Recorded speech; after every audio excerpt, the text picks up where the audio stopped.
G'day, viewers. Well, here we are. It's a special day.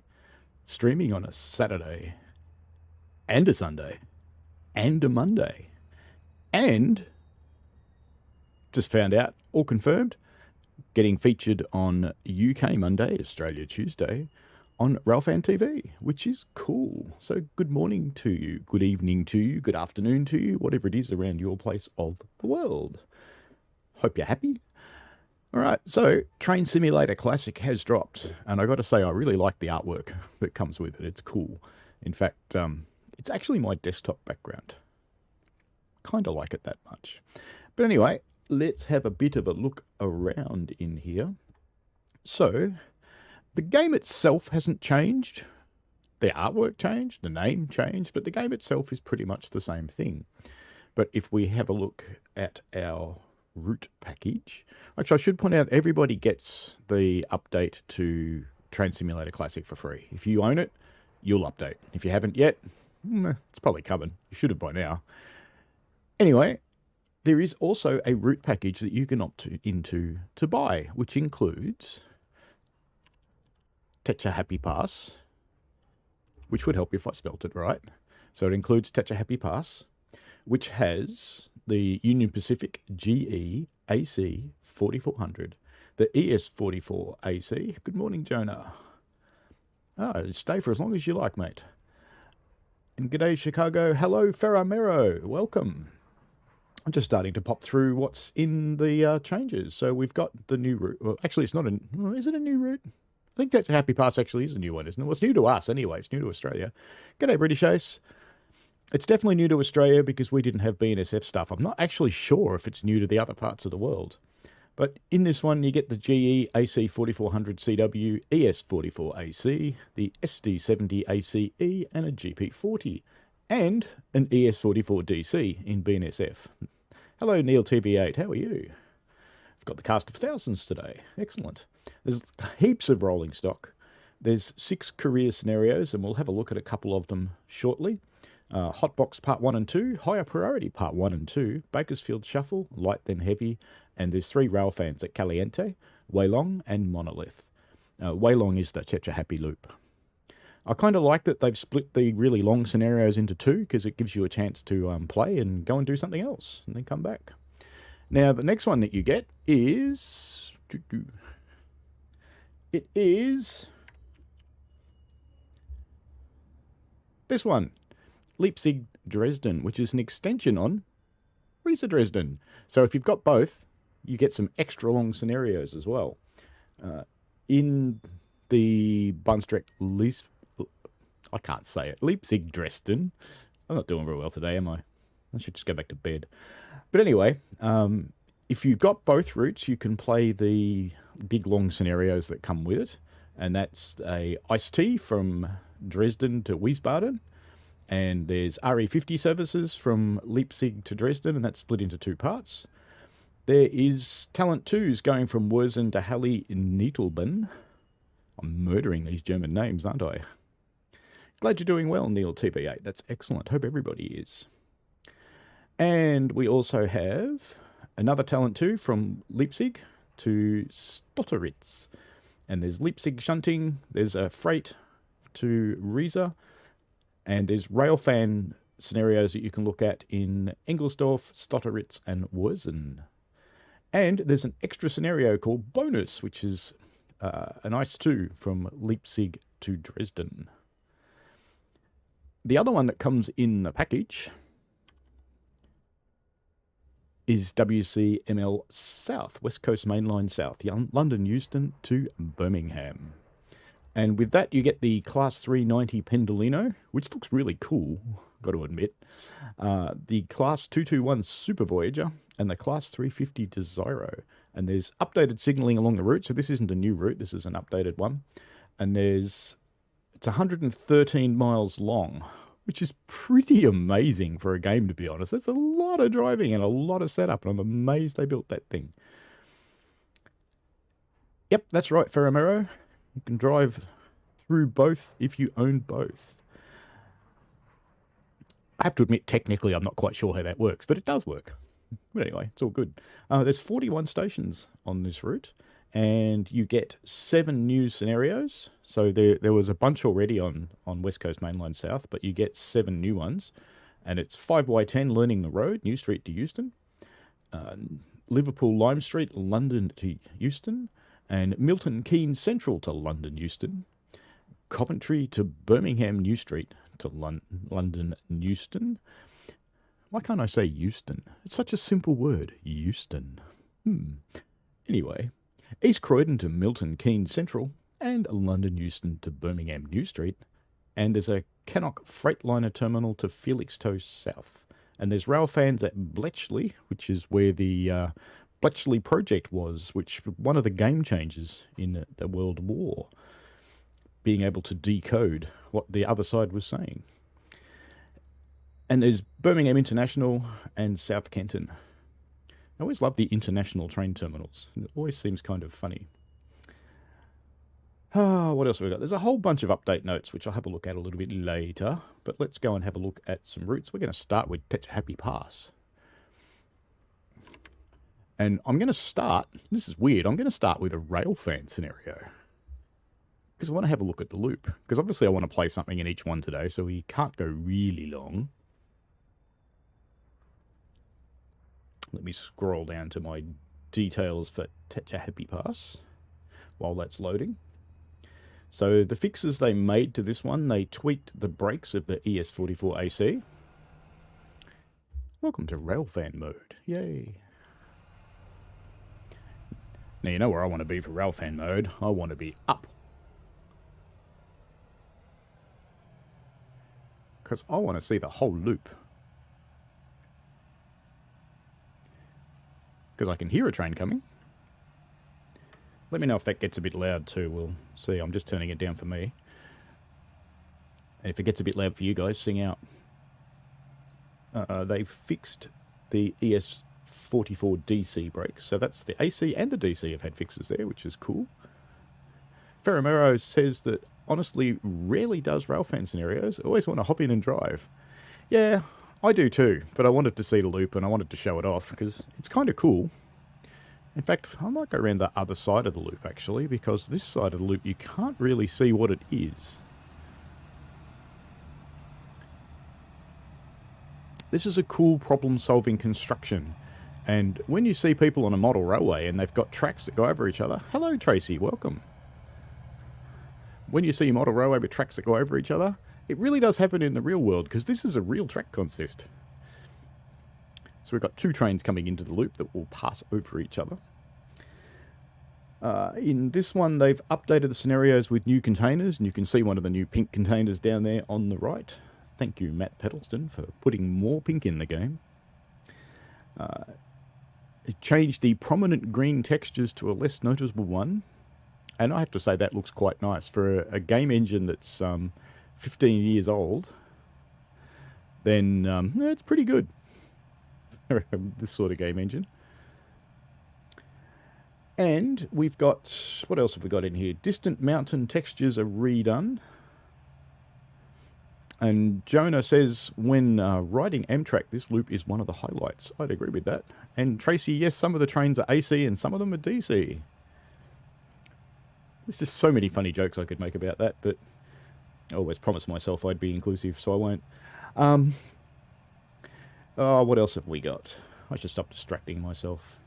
We've added a missing restaurant at Tehachapi. I guess that's what's down there under my cursor. I don't think I'm broadcasting a cursor, actually, so you probably can't see it. Neil CV8 had to use the handbrakes to go around the brake issue on one of these scenarios. Have you tried it in the new update, Neil TV8, and see if it's working better now? There's updated controls on the locos. Missing loco information is added. The wiper issues are fixed, in theory, and they've added additional languages for core and updates fixes to localization. We'll just shut up now and watch trains, and then we'll go drive one.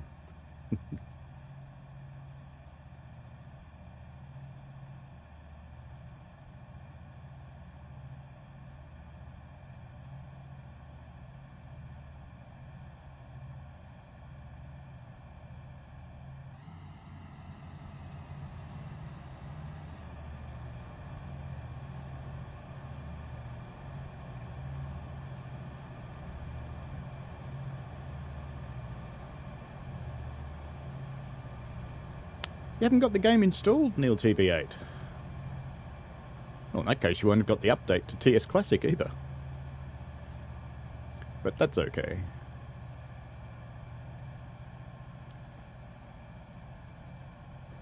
You know what? How close did this AI come to a SPAD then?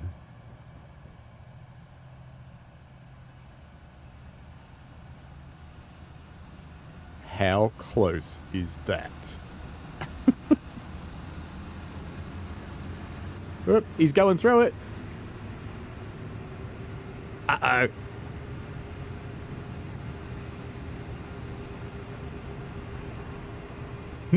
What's going on there?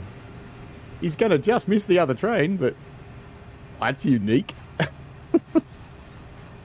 That might be a little bit of a bug. Paramara, I actually have been here in real life, and for about 5 minutes at a time, it's interesting to watch the trains grind through here. And the rest of the time, it's basically sitting in the desert, not doing very much. But there are actually some facilities here that you can go and look at.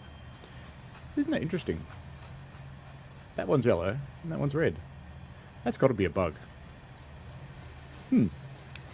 Okay, I'll probably report that later. We'll take care of it. But let's pop back to the main menu now, and we shall drive one of the scenarios on Tehachapi Pass. And we are going to do the Bakersfield Shuffle on a GP42, because, you know, those big massive locomotives, but I can't resist a GP40. Yeah, sometimes I agree, Jonah. The AI in this game isn't very bright, but in that particular one, I think the signal might have been wrong. Okay, MWCST arrived into Bakersfield a short time ago. You've been tasked to retrieve some empty cars from the rear of the contrast and place them in the unoccupied yard track. Then you must add some loaded tank cars. Once this is complete, the train will be allowed to continue to Stockton. Drove to Stockton once from San Francisco. It took me about 4 hours. How are our brakes?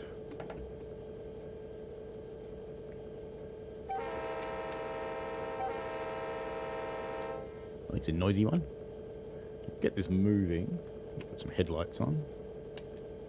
Get this moving, and then we'll have a look at where we're going and make sure our points are set. Because they're probably not, knowing this game. So we're coming down that track there, aren't we? Which one? That one. Does anybody else find that you always turn your head on the side when you're trying to look at the map? I always do. It kind of infuriates me. Yeah, that's the right one. Looks like we're good the rest of the way down. Now, I have to say, of these scenarios, I've deliberately chosen ones that... Oops, going a bit quick. I've deliberately chosen ones that I haven't played yet. I might want to slow this down just a little bit so I don't come off. This could be quite exciting going through the points at 40 miles an hour.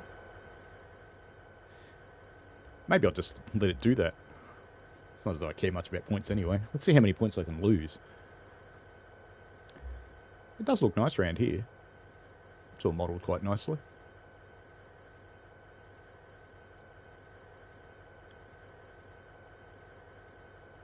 It's only a little bit quick. And just for disclosure purposes, I did get this for free as part of my ambassador role.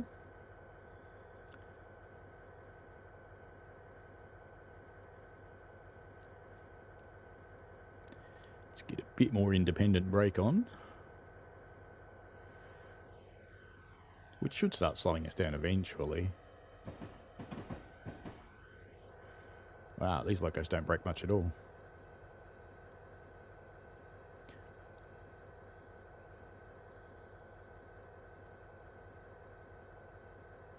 Okay, it believes the train brake. It doesn't like the independent brake very much.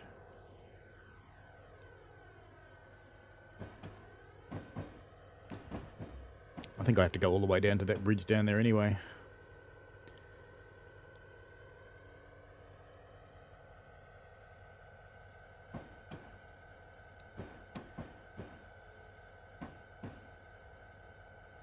you'll get a train through Tehachapi on a busy day, probably every 25 to 30 minutes. But seeing two in there at the same time, hola, Emmanuel.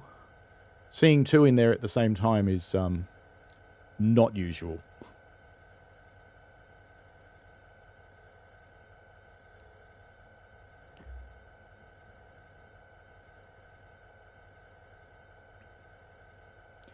I'm just doing a quick spot of shunting.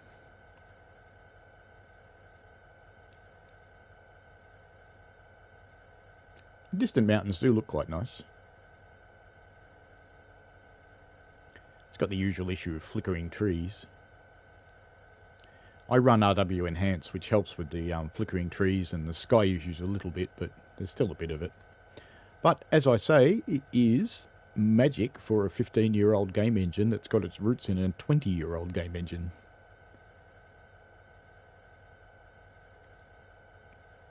In fact, I actually think the track looks better in TS1 or TS Classic than it does in its modern variant, to be honest.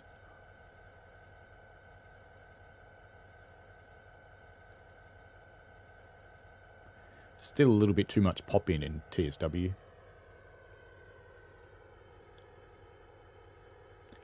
Failed to perform your duties in a timely manner. That's because I drive at 3 times the speed limit. At least it didn't kick me out of the scenario. That would have been boring. Now, is this a set of points I can change? No, they're automatic. And it wants me to go back now. Let's just see if those points change, though. Because I can't change them. I'm all the way down there.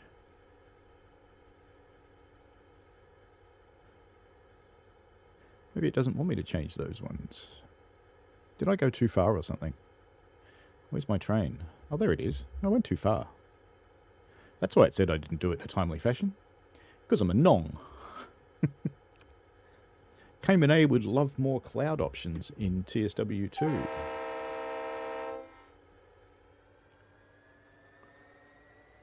I went way too far then. No wonder the scenario told me off.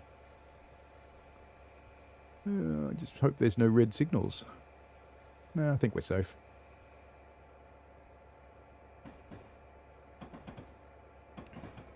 I'm going too fast again, but that's life. Chicago says he's going to a train show on Sunday, Monday my time, with a few homies of mine called the Illinois Railfan Productions BNSF Union Pacific Fan and Chicago Railfanner. That's cool. Hope you make some video at the model train show and show it off to us on your channel there, Chicago. That will be interesting. We have train shows here, but they tend to have 10 to 15 layouts at them. Some of the American train shows are somewhat larger than that. How big's the one you're going to, Chicago? And yes, Neil TV8, you are absolutely correct, my friend. I went way too far.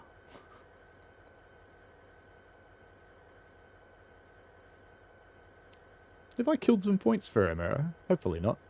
Oh, no, you mean the game points. Yeah, whatever. I seem to compete in how many I can lose.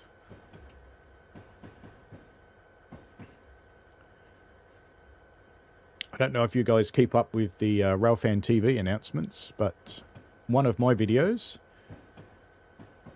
is getting featured on UK Monday, My Tuesday, in the evening. It's all about Horseshoe Curve.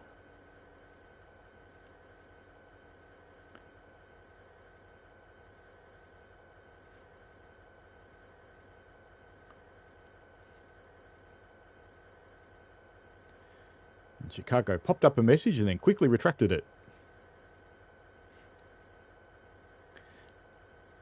I'm not worried so much about the points, more worried about crashing into this train. Is this even the right one?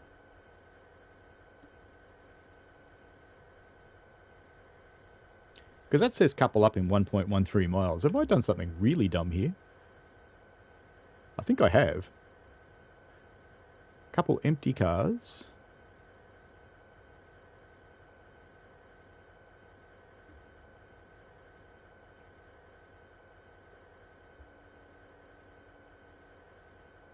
No, it says it's this one. But there's a loco there. Okay. This might go badly.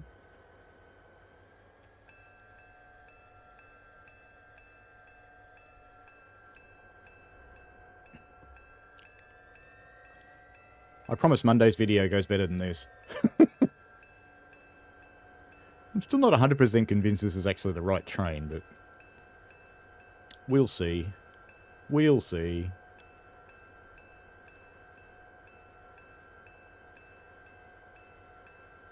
Clank. Now uncouple the empty centre beam car from the tank car in front of it. Drop these cars anywhere on track 3. Keep locomotive 7135 connected. Okay, so it is the right train. Now, all the way up there, there's a tank car. Oops.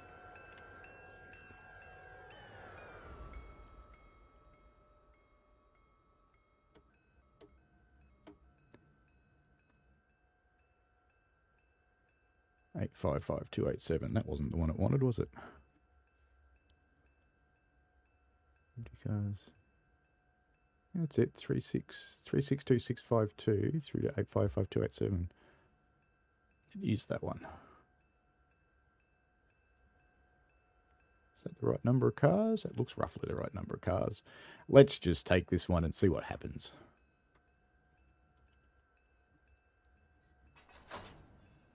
We'll soon know.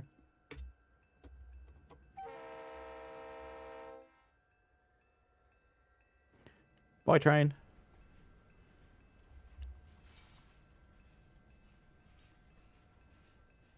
See you later. Thanks for coming. Chicago says he's getting a GoPro Hero 7 to replace his Canon for parts if his dad finds buyers that can cut it up and sell it off for parts. Okay, fair enough. Can I do an emergency brake test? Well, I could.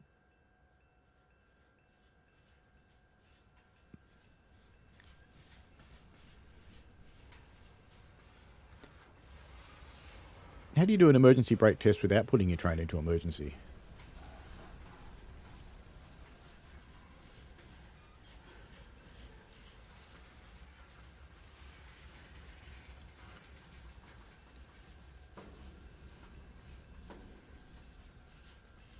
I like how there's 2 layers of cloud in the sky here. That's kind of cool. I also like, typical of California, the creek over there in the concrete's totally dry.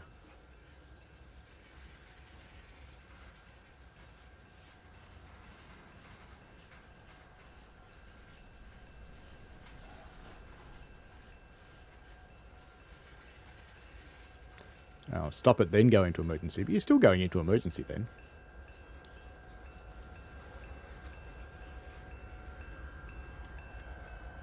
Let's give him a bit of juice.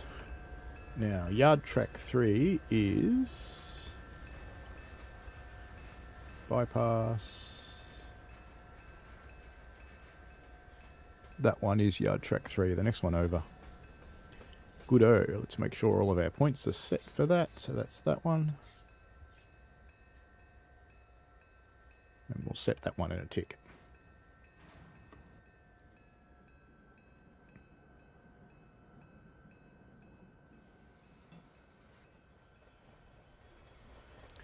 Nearly all through. Now I'm being naughty again. Why have I got an AC 4400 switching out? Because the crew was too lazy to take it off themselves. They left it for me to do it.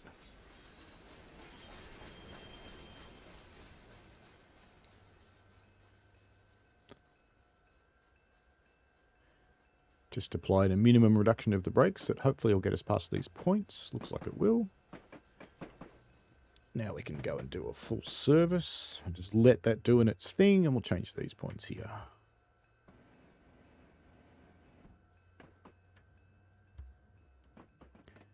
Hopefully that takes us into yard track 3. We'll soon know.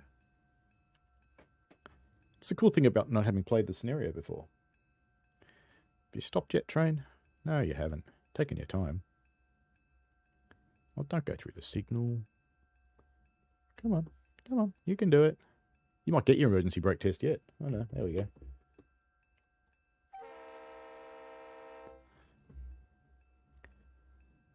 I would normally do 3 blasts for backing up, but let's go no. Which line did we come out of? That one. So it should be fine. Here it comes.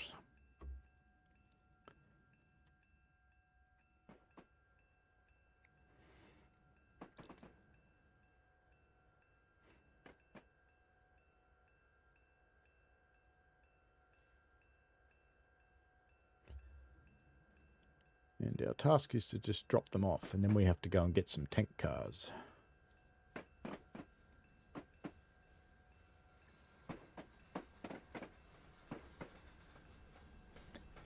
Yeah, just so I don't mess this up completely, where are said tank cars?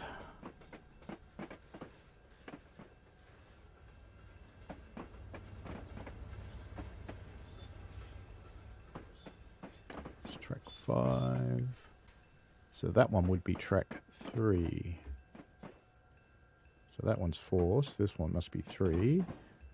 Better make sure my points are set right for this. I think they are. Yep. And then we come into here. That should be good.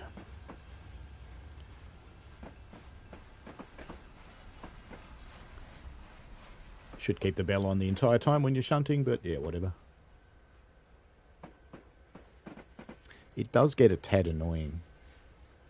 I think if you're working with it every day, it'd be alright, but...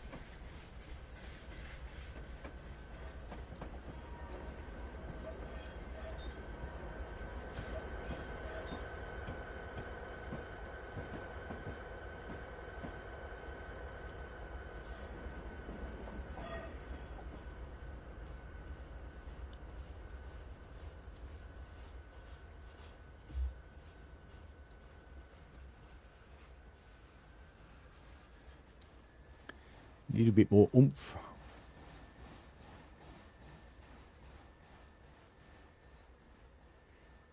Trickle of ooze in the creek down there. Oh, naughty again. That's okay, as long as I don't get so naughty I derail it.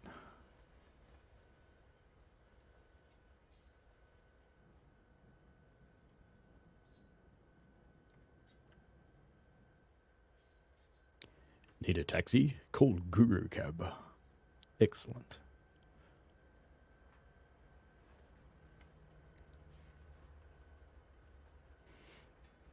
What do people think of the real advertising that's started to turn up in TSW2?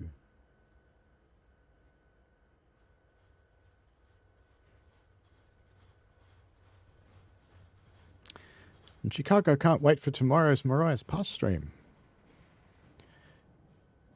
It's been a while since I've run Mariah's Pass. A little while.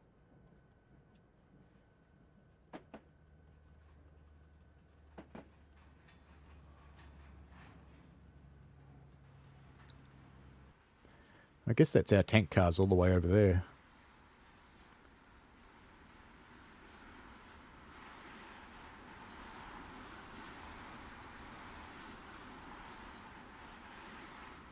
Now, have I cleared those points up there yet? Yeah, I have.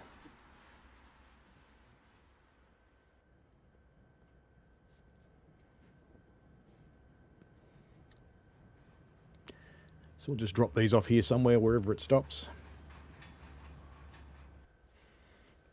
Yeah, I'm kind of curious to see what they look like, because I have to watch other people's streams to see them, because Aussies don't get them.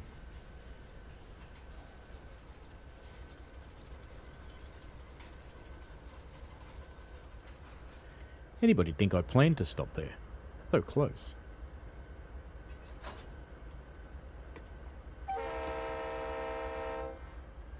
Move to yard track 15 and couple to the tank cars. Sounds like a plan. Bye. Don't go too far now.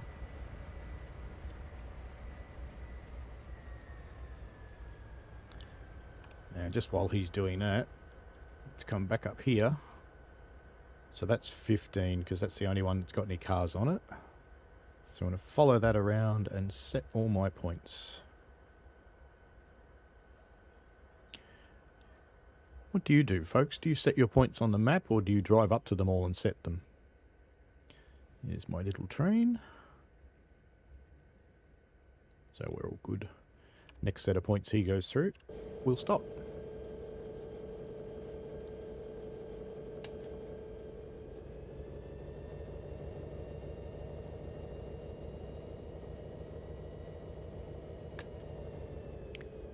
In the game, 15 miles an hour seems really slow, but I have to say on the trains that I actually work on, we mostly run at 15 mile an hour and it seems quite quick. But we're also narrow gauge and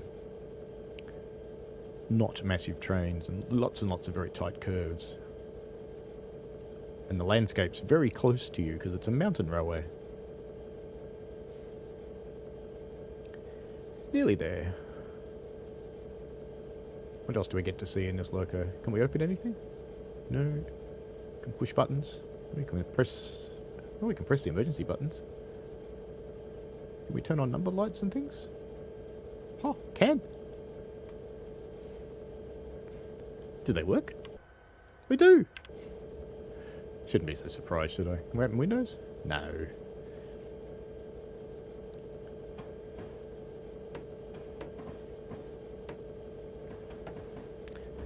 I think we're about far enough.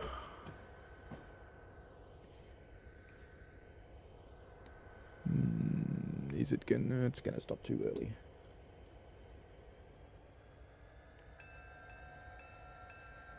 Little bit more.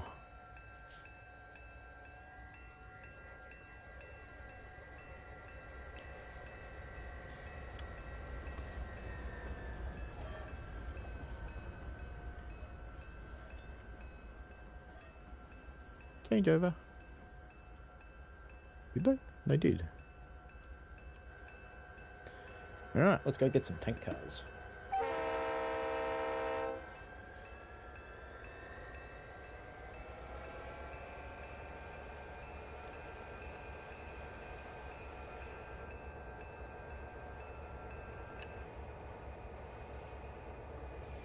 I've got to say I like the delay before they move. Quite realistic.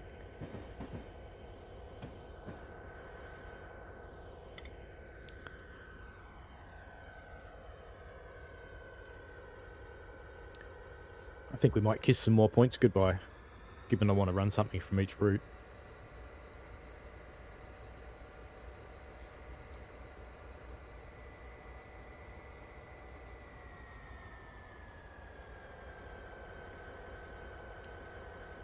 I happen to know that you can take an SD40 through the Bakersfield Yard points at about 38 miles an hour and it doesn't quite fall over. Nearly.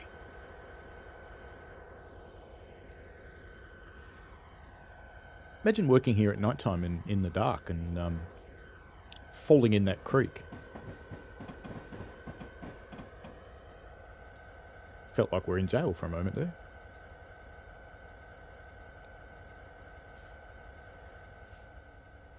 All the American flags everywhere, that's quite ubiquitous in the US. They love putting their flags up.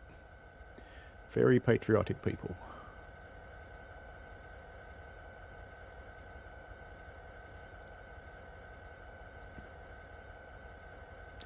When Aussies put a flag up, you know they're redneck.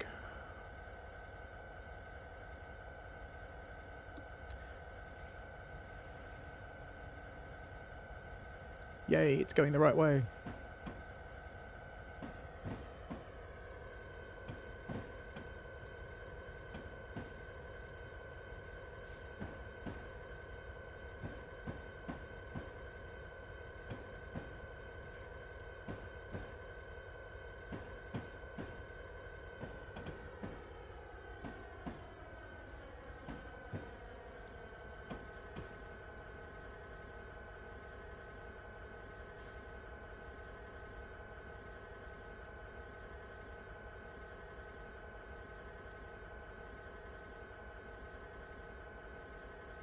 Coming up to our rake of tank cars.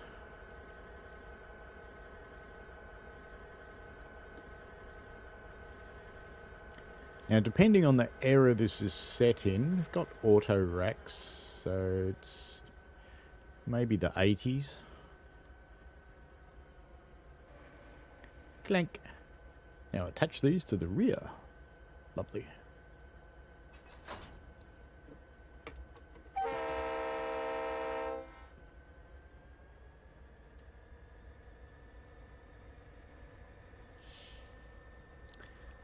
Depending on the era, normally with flammable liquids cars or chemical cars, there would be a hopper or a gondola that was full of stones or cement between the locomotive consist and the flammable cargo.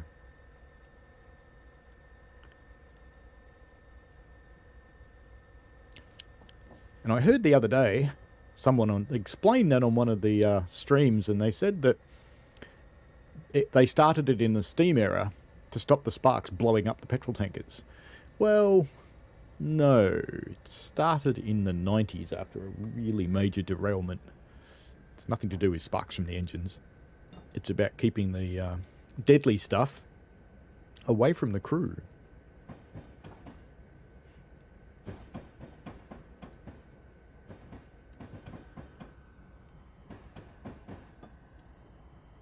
And I'm told by a real engineer that I know,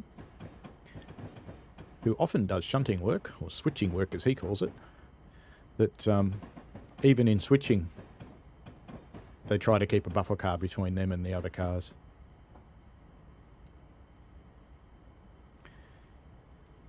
Look at all those lovely points. It's a pity they're backwards.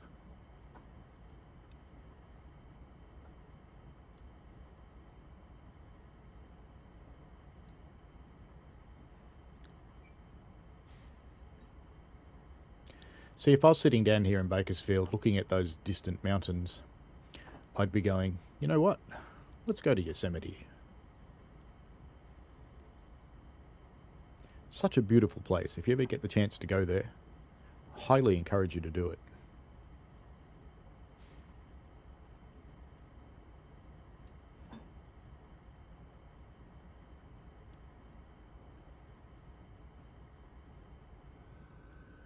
Yeah, tank cars can hold pretty much any liquid, Chicago. They wouldn't generally haul a tank car of water around unless there's a reason. You'll often see them on railfan steam tours and things. They take their water with them.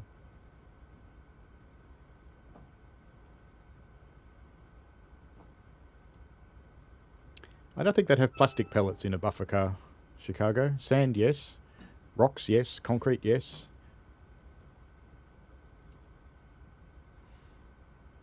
Anything that makes it heavy, basically. Because the last thing you want between you and a bunch of really heavy cars is an empty one. Never goes well.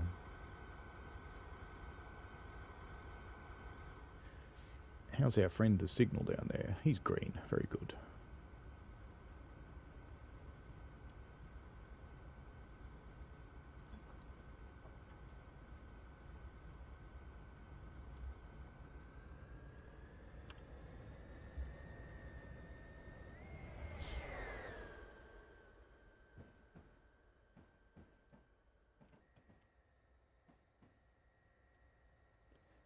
I think this is our, yes, this is our track here.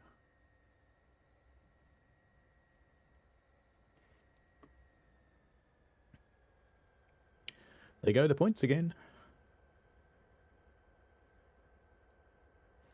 The point of what's in the buffer car isn't to calm or put out the fire. It's purely to create distance between the crew. Because if you derail a tank car and turn it on its side and it catches fire, you just want a bit of distance so you can get away.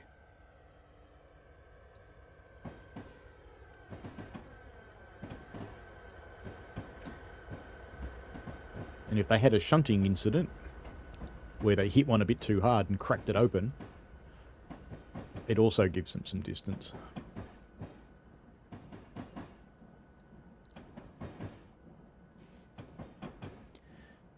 Just set a minimum reduction on the brakes.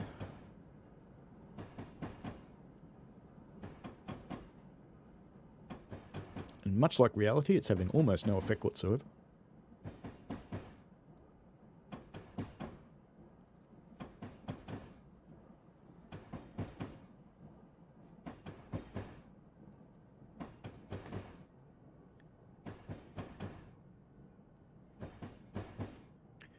Just let that go about its merry way.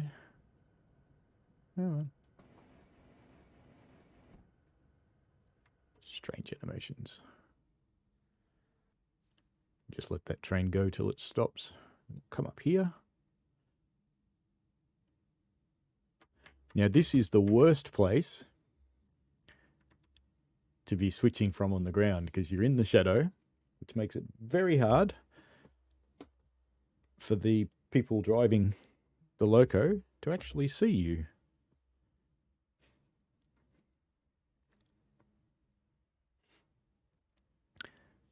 Right to come back, mate. Road is set.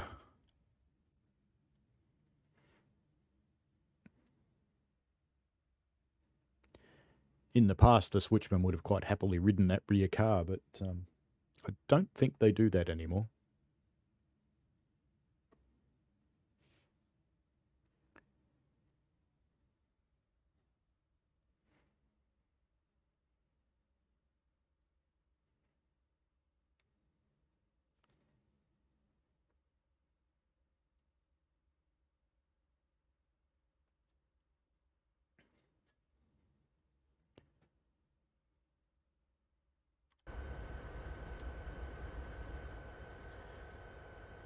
And 347 is our locomotive.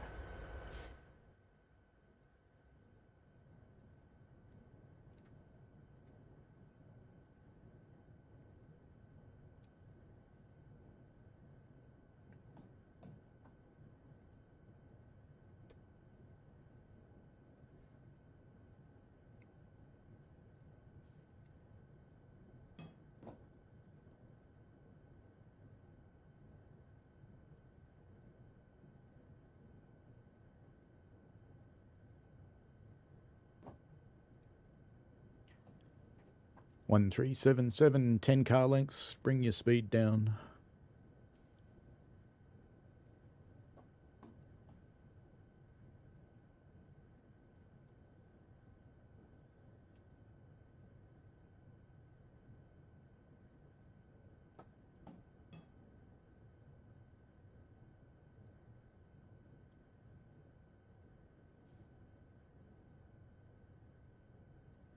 One 377, 10 cars, slow it down, mate.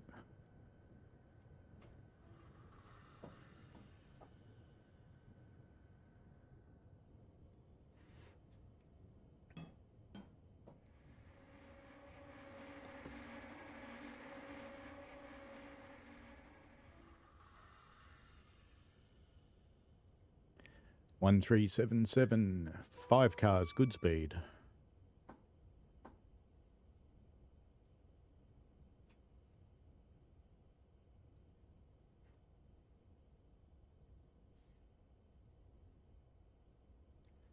One 377 will be coupling just under the bridge. 3 cars, slow it down.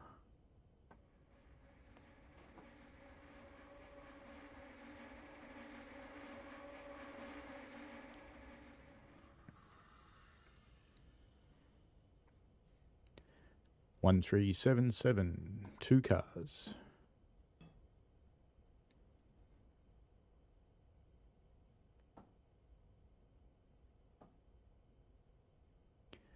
One 377, 1 car, and I'll get you to stop just before couple up.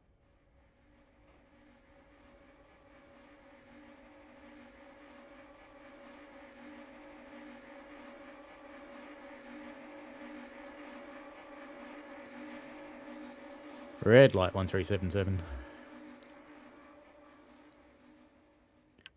Give me 3 steps so I can align the couplers.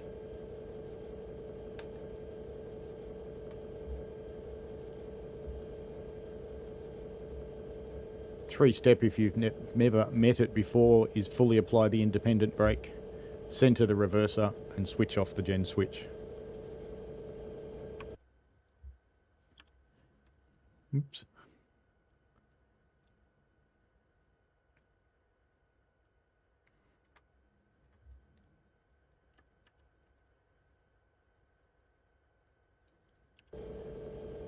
Couplers are good, mate. Releasing the 3 step.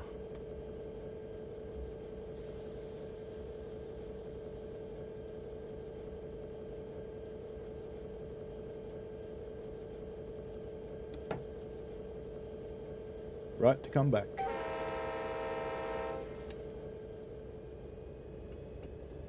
Still holding a little bit of brake pressure there. Coupled up. 3 steps so I can check the coupling.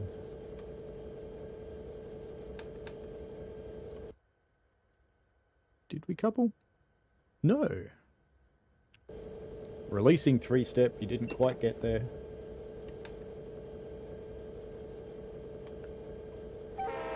Couple up.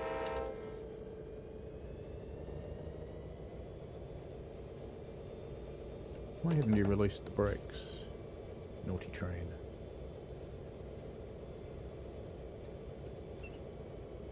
It's not believing my rail driver on the independent brake handle. That's okay. There we go.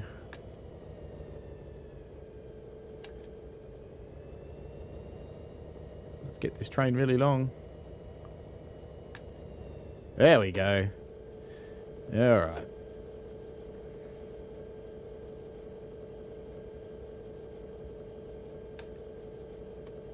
Righto, mate. Coming up to take you off. Still thinks I haven't coupled up, though. Drop off tank cars. No. We'll just do it as though we have, won't we? Pretty sure we have coupled up. Yeah, we definitely have. Okay, let's go and give them their locomotive back. Oh, it was 1347. I had the number wrong. Naughty.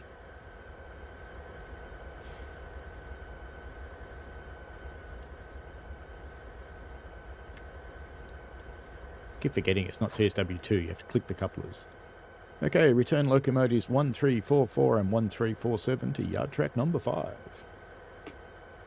Is that like Mumbo number 5? Righto, mate, off you go.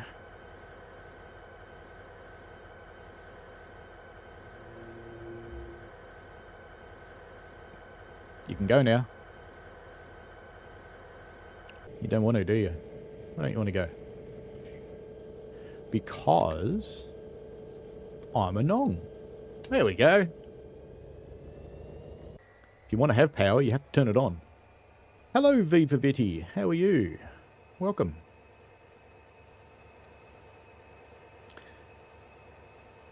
I'm cruising along, seeing how many points I can lose completing this scenario.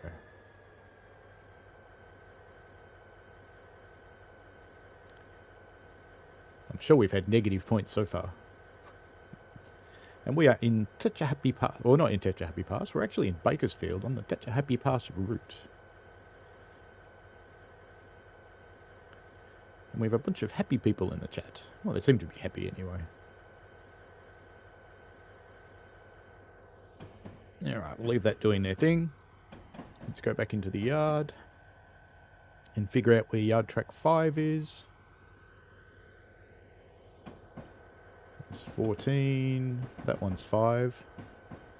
So, got to follow that along. So those points are correctly set. And these ones are not. And that should be about it. Excuse me. Where's our little locomotive friend? Has he passed these points yet? Not sure.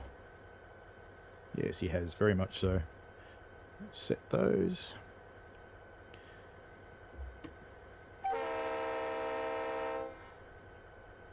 Come on, stop. Right, now, back you come. Back we go to yard track number 5. Is that like Mumbo number 5?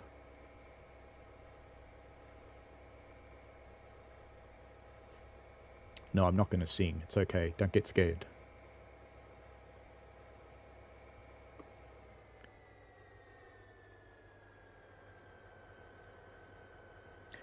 Next up, we'll be heading over to Germany and having a look at Bahnstrecke Leipzig to Dresden.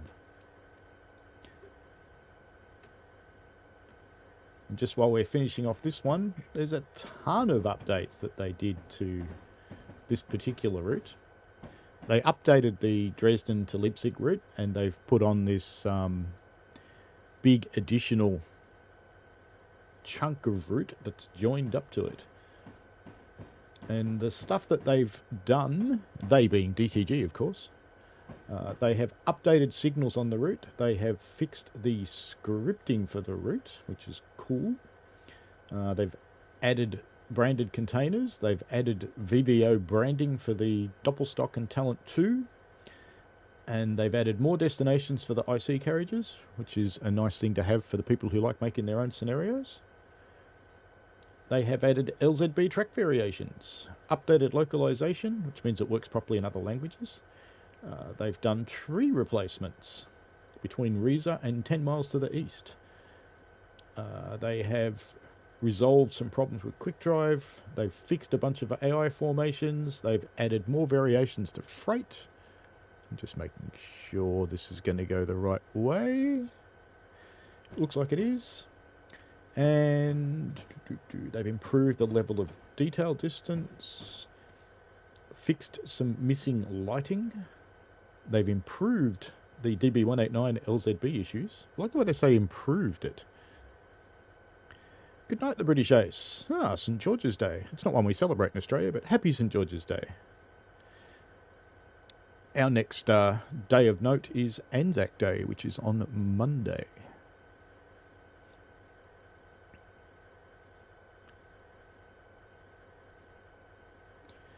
One more mile.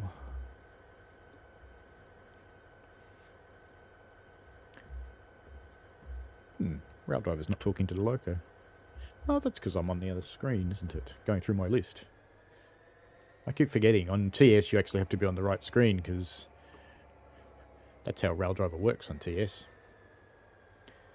If you're not on the right screen, it doesn't do anything.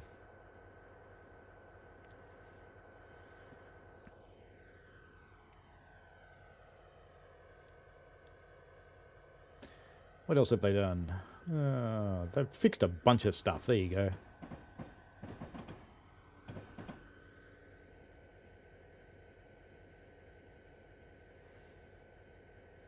Going through someone's garden now. I'll be going, who is this troll? Why is he in my garden?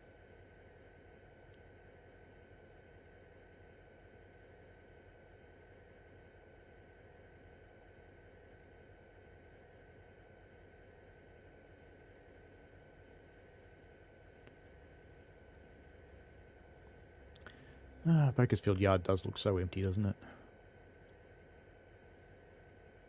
That train's meant to leave now, but it hasn't yet.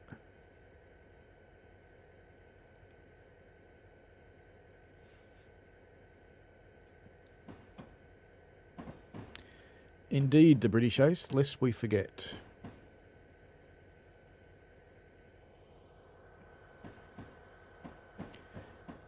Humanity learns some terrible lessons, and unfortunately we have a horrible habit of repeating those things over and over and over, which is not very cool.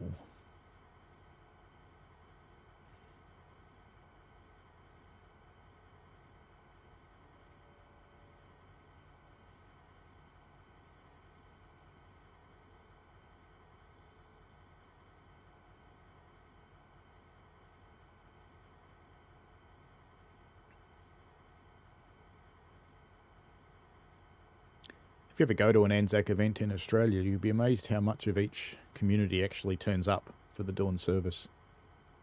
It's a very significant part of the population gets out of bed and heads off to their local memorial place. I used to help run the one in the country town where I lived, but down here in the suburb by the sea, I don't really have any connection to it, so I just go.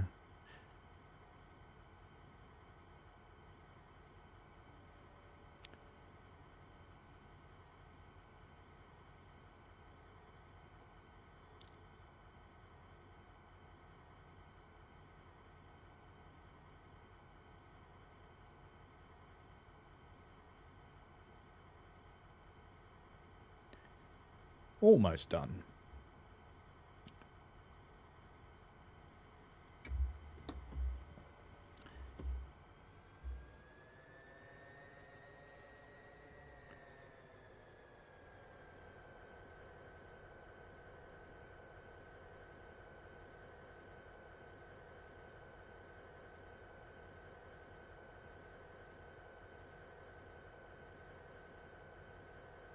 That should be it.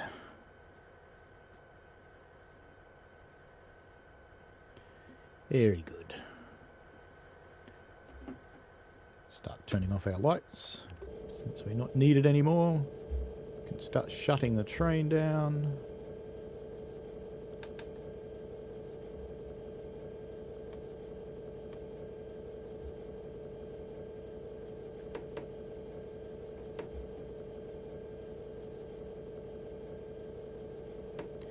You failed to complete some assigned tasks. Well, hey! Oh, I just went too fast. Didn't fail. But anyway, that's okay. We had our fun. So that's Tehachapi Pass. So let's go and have a look at... Would help us on the right screen, wouldn't it?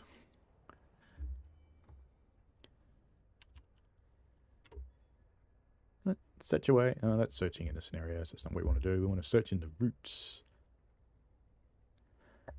Alright, now let's try and search. There we go. Bahnstrecke Leipzig, Dresden. That's the one we want. And we want RE50 service. So there's a whole bunch of them. I think that's the one we want. RE5002. That is the one. So the new services have in this route have 01 or 02 or whatever in front of them. In each one, they're a little bit different. So let's kick it off. I try to pick scenarios to demo that the other streamers and the other ambassadors probably wouldn't pick, just so everybody gets to see something a little bit different. So feel free to check out the other people who are streaming this stuff, just to get a different idea of whether you want to buy it or not. It is currently discounted. I've got a price here somewhere.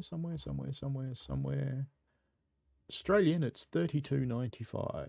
So whatever that converts to in your local currency. Good afternoon, driver. Today you'll drive this RE50 service from Leipzig to Dresden and will drive as far as Riesa. Please allow passengers to board here. Okay. Let's start setting up.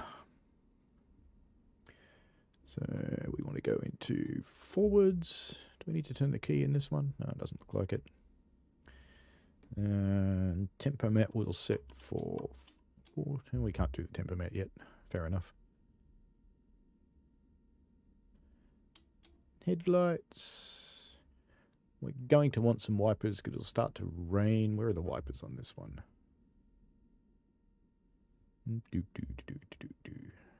Might just have to use the rail driver switch for the wipers because I don't know about you, but I can't see them anywhere. Now I'm not going to turn on PZB, because PZB in Train Simulator and I do not get on very well, so we just won't do that. Let's turn on... Should be able to turn that on safely. Yep. Now I should be able to do that. I'll set that to 40. No, not 45. 40. Not 35. 40. Go on. Go on. Ah. That's a bit frustrating. Alright, we're almost finished loading. Let's have a quick look around the station while we're here, because there's a lot of trains in here. There's an IC. Oh, and it's raining. You're in the rain, mate. Get back onto the roof. What's it hauled by? 101. All German locos are the same to me. They're just red and vaguely streamlined. What else have we got in here? We have an ICE. Looks pretty and clean until it gets out in the rain there. Got some doppelstocks down there, hauled by a 146.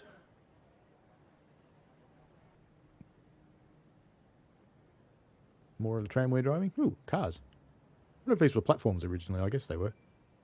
Is it time to go yet? Must be time to go. What else is in the station first, though?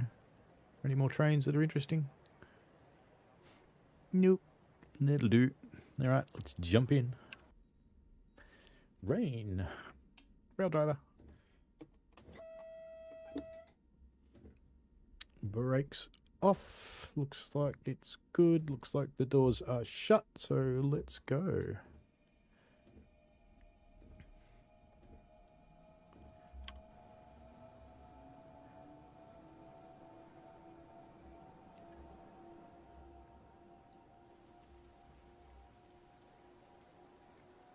It's a bit wet out here. Okay, just catching up with the chat. Ferramora says, yay, German time. And V for Viti, why would you adjust the preset brake pressure in your loco? Has it to do with the length of the train? You wouldn't normally touch the brake pressure in a loco. That would normally be left up to your fitters. You might report that it wasn't good. Yes, I think they do have a leak in the roof, Ferramora. But normally you wouldn't touch your actual brake settings, V for Viti. It would be set based on the manual for your particular railway or railroad. So our trains on the railroad that I run on, we set for our main pressure's 130 and our brake pipe is 70 pounds. American trains tend to be a main res of 138 or 39 and a brake pipe of 80. And other trains around the world use entirely different systems. This train does have air brakes, but it also has electro-pneumatic brakes. Now we can go a bit faster.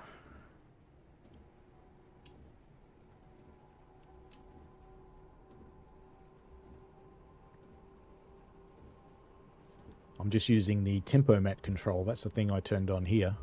And I'm using this to set my speed, which is that little blue dot you can see there on the speedo, and then the train automatically drives according to the power you've set.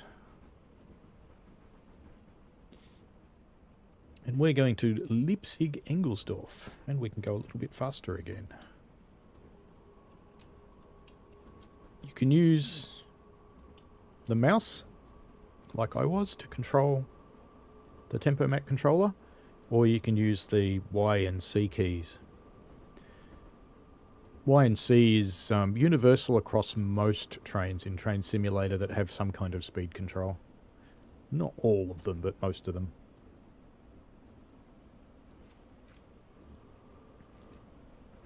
Did you find somewhere, V for Viti, where it was where a scenario or some instruction was telling you should set the pressure, or is it just a general question? It's always a weird view in Train Simulator when you do that. Hey, let's just fly through the train like a ghost. Ooh, hang on. That's better. What have we got on the front? White lights. What did we have before? Probably red ones.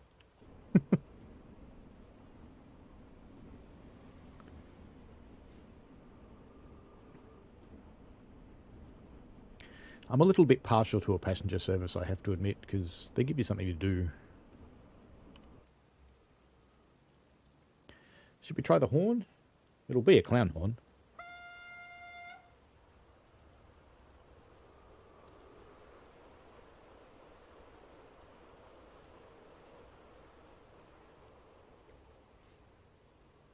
How did someone paint graffiti 10 metres up on the side of the wall? They're clever.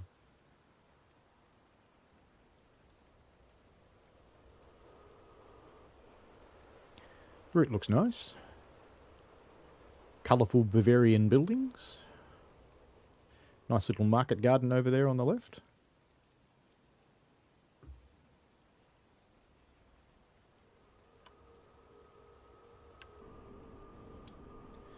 And we can go up to 160, so we shall.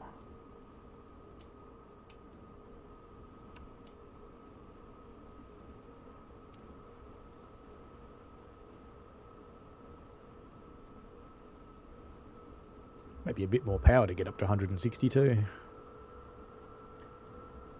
Why stop at 90?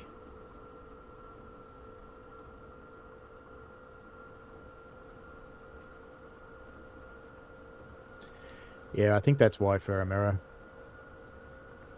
Actually, interestingly enough, the real reason why they don't use the horn so much is throughout most of Europe, I have to say people are a little bit more used to looking after themselves and looking after their own welfare and safety. In America, they expect someone to look after them, so Americans honk their horn like crazy coming into rail crossings. And it makes no difference because they still have about 1,500 rail crossing crashes a year. Whereas in Germany, they have almost none and they don't use the horn.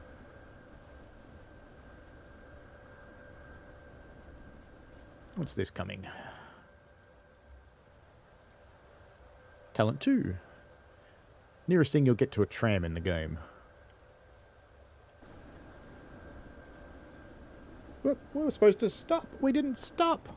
Ta. Ta. Ah, well, we'll stop at Borsdorf. They're worth it. Fair enough, then. Pay some attention. Sorry, passengers. You can do it in Horseshoe Curve and change your brake pressure. That's interesting. I don't know why, but okay. What does it do if you change it?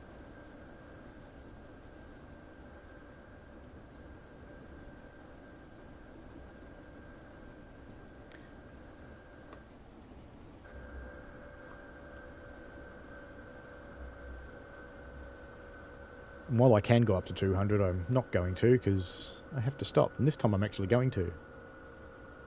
Even though I've already failed the scenario, but that's okay. So if you like Horseshoe Curve, if you watch the Train Simulator Railfan TV stream on UK Monday, which is Australian Tuesday, UK evening, I think 7 o'clock, I think they're showing it. I'm going to be on their channel. Which is kind of cool from my perspective. Jonah says, my worst nightmare is a train flying past my stop. I think it's happened to all of us, really. I don't know how often it happens as a driver who just does what I just did. But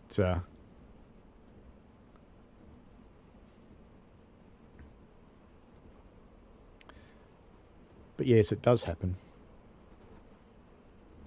Back in the dim, dark past when I worked on a fare system, I was trained to drive trams because we used to move them around at sometimes.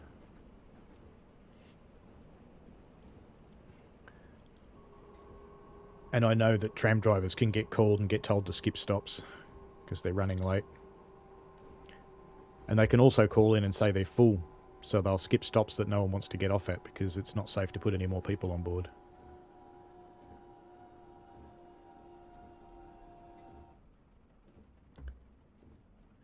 Ladies and gentlemen, those people who missed the last station, sorry, you can change here for a train going back the other way.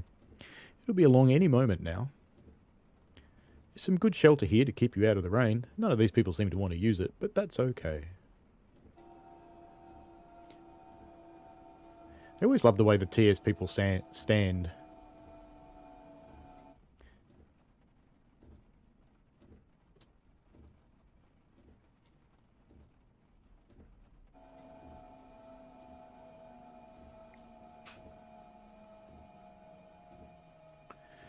I had grand intentions of doing a video on the patch last night, but it came out a little bit late. Let's put some air brake on so it's happy.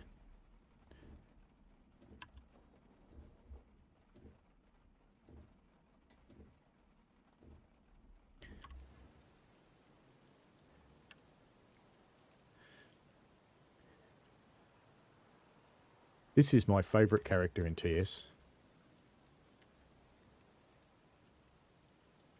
She just stands there listening to her music all day, all night. Doesn't matter what the weather is. Not a concern in the world. Just loving her music.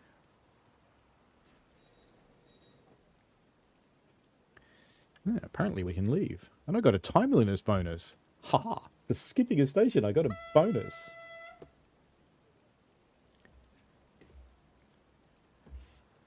And away we go. We'll have to jump back in the train because we've got a 100-mile limit, but 100-kilometre limit, sorry. And my temper mat's still set for 160.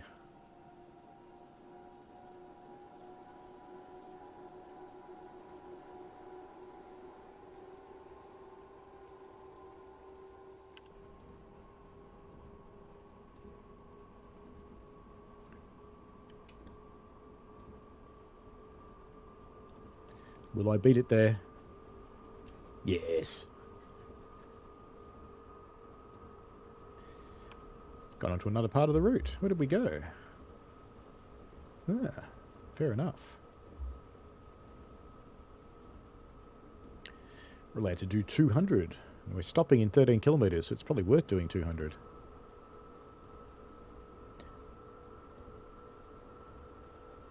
I think we're limited to 180 though by the looks of it. Can we go past that? No. I don't know how fast these actually go. Sometimes it's written on them. 160. There we go. So we'll bring this back from 180 because we're not allowed to do 180. Normally it's written on the wall somewhere as fast as you're allowed to go in a particular train. Not always, but most of the time.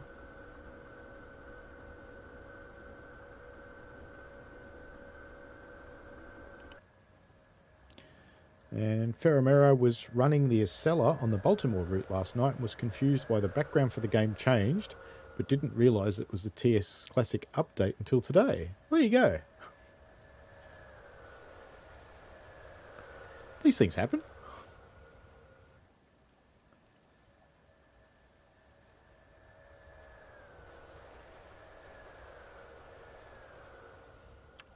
Let's check this station out. Is the time right? Yeah, it's 2 o'clock. Next train that stops here is in 2 and a bit hours. That would be sad people, won't they? That's a long time to wait.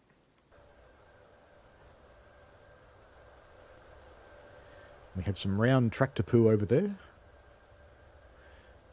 Poor farmer's left his hay out in the rain. It'd be useless now. There's some more. Unless it's that magic plastic wrapped tractor poo that they have these days. They just leave it in the field until they need it. Or until they sell it. Don't even need to stack it up. I am V for Viti. I can't really tell you much about that beyond that I am. I don't tend to beta test TS, but I beta test TSW. No, Chicago, haven't been given any keys yet. Thank you for asking. Again. And again. And again. Ask me about half an hour, we'll see if it's changed. So we are fast approaching Euston.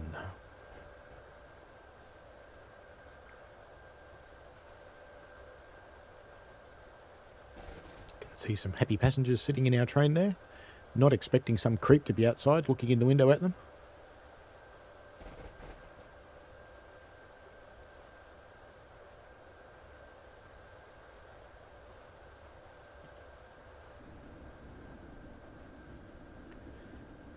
Six kilometres to Euston.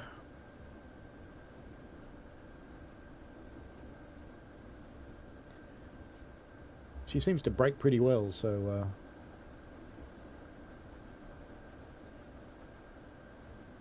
I won't need to slow down too early.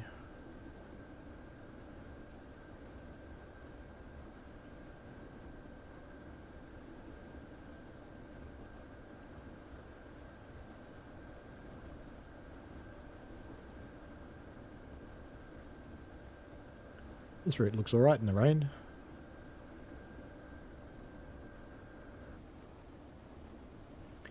I just realised they've got the wiggles in the overhead. That's good.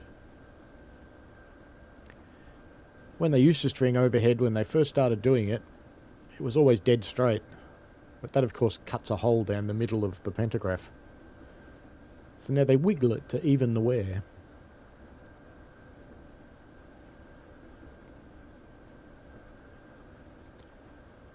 Because the strip between the top of the pantograph and the actual overhead wire is graphite, and it wears away rather quickly. Hello, Michael Newbury, how are you? How is Canada this fine day?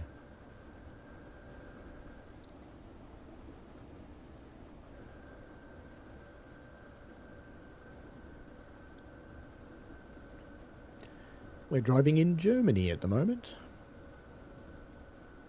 On Bahnstrecke Leipzig, Dresden. Or is it Bahnstrecke? I think it's Bahnstrecke.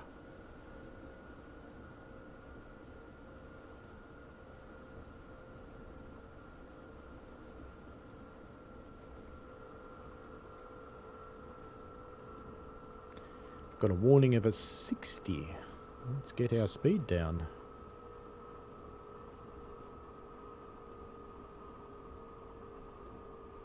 Got to stop up here anyway, so that's fine. Oop, bridge. Bridge. Love the reflections you get in water on TS.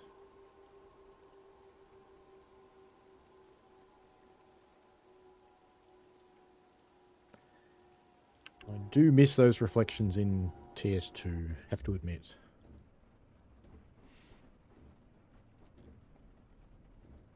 Amazingly, Ferramero, I've remembered my stop this time, but thank you for pointing it out. I appreciate it. That's a nice detail. The weights that are tensioning the overhead. And they've even got the wheels. Very cool. Done well. I'm actually going to accelerate a little bit. Train's going to try and go back to 160, but I'm not going to let it.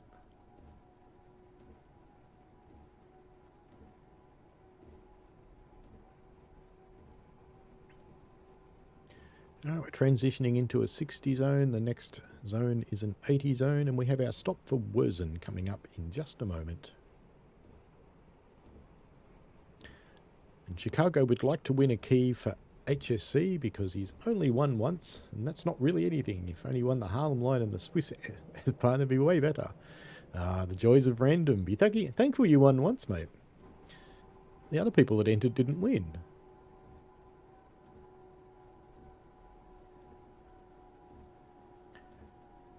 So winning one of them's cool.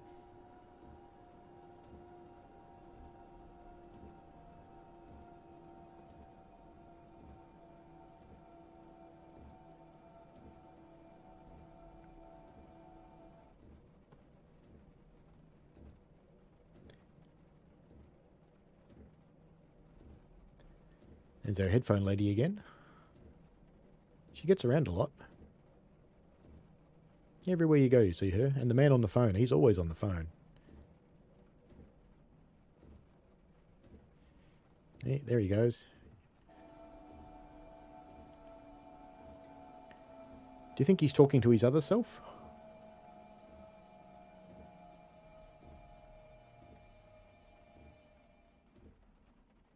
Alright, we are stopped. Go on, open the doors. There we go.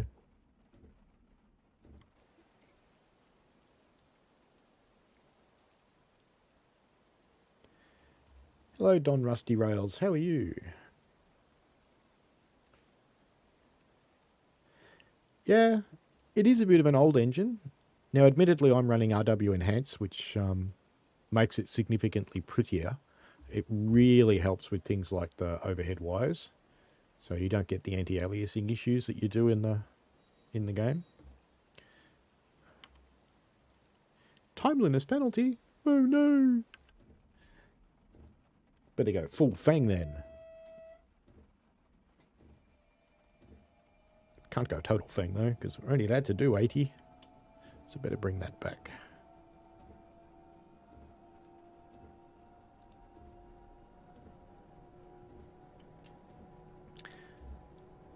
And it is a difficult choice, Don Rusty Rails. Do you spend money on TS or TSW? I got the 3-route package to show it off, so I got that for free. But the stuff I'm showing off for Mariah's Pass tomorrow, they gave me the scenario pack, but I bought all the rest of it. So I still tend to buy things for both of them.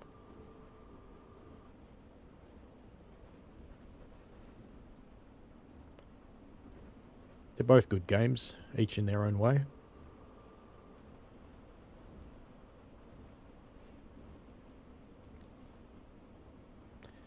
And V for Viti asks, is there a good reason why DTG is developing 2 train sims at the same time? It's an interesting question. I know that they wanted to get into the console world with the Train Simulator. Train Simulator's been quite a popular game for a long time. But this game engine is not really capable of that kind of port to work in multiple environments. It would, I'm sure you could do it if you tried hard enough, but it would be big work, and probably the DLCs wouldn't work. They'd all have to be fixed. And they wanted to get into consoles, so they started making TSW. And I wouldn't be that surprised if their original intention was perhaps to build TSW and gradually bring all the content from TS to TSW. But for whatever reason, 4 years later, 5 years later, it's probably 5 years later actually, what's happened is that they've got 2 train simulators and they're actively updating both of them. So they don't really do anything to the TS game anymore. Hey, we're allowed to go faster. We should. They don't really do anything to the TS game itself, the core, because there's just too many challenges about breaking all the existing content. There's so much of it. No one wants to do that. But they do still make a lot of content for it. There's this that's just come out. There's new content coming out next week, Glasgow Subway. There's a heap of third-party providers making content for TS, and that's only just starting to ramp up for TSW, which is cool. The editor that you've got in TS makes a bit of a difference because it means people like me can make content. I make scenarios for this thing. And happy Friday to NJTE. And the thing that I say I have installed, it's called RW Enhance. Just put that in the chat.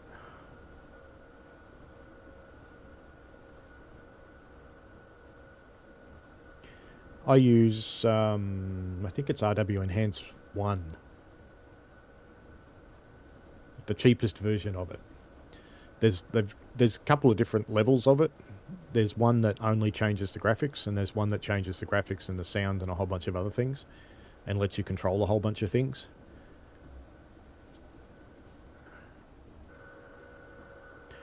When we stop at this station, I'll find you a link. I quite like it. It doesn't bring TS to TSW levels because, you know, it's not changing the engine. But what it's doing is changing the shaders, and it makes them look quite nice, I think. And it uses much more modern anti-aliasing methods.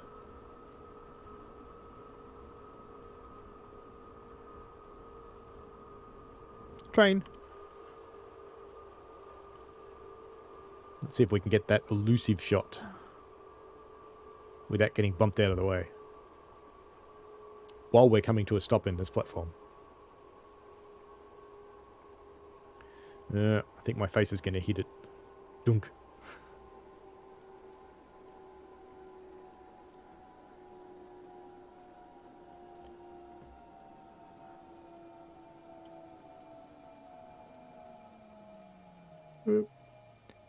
Overshoot.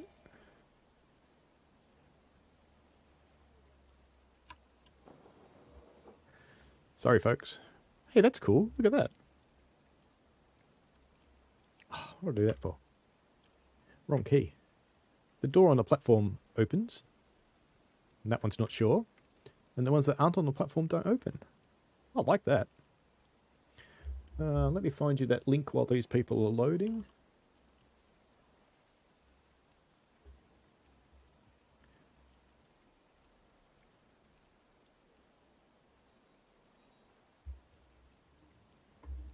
Just find you the actual one I run. This is the one I run.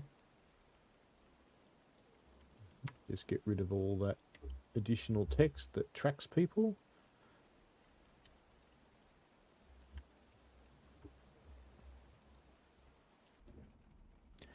That's the one I'm running, and I have nothing to do with them. I just like what it does.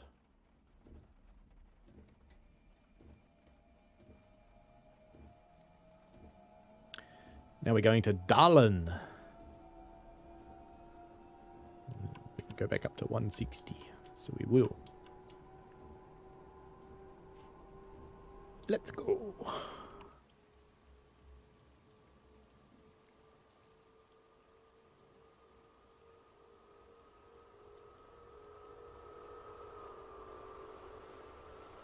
Some of the things it does, it makes the windows, the transparency work a little bit better. So you can see through them a bit more.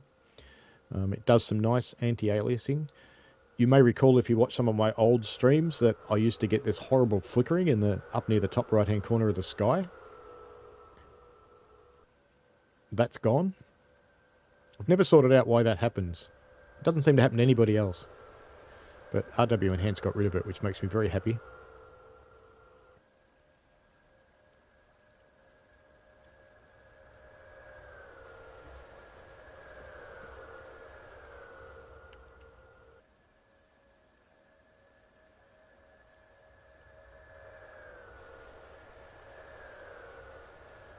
I haven't found anything it does that I don't like.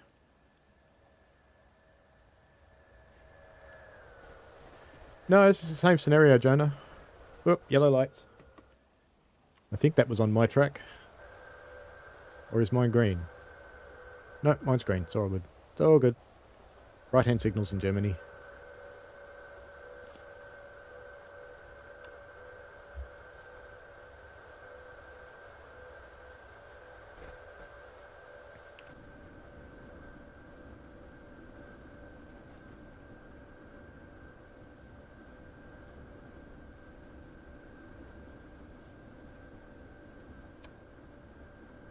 So where we're headed to, cruising along there,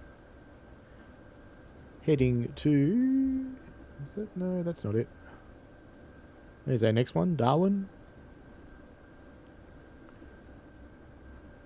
And we're cruising along. I'm going to get down here somewhere where it stops, this one, I think.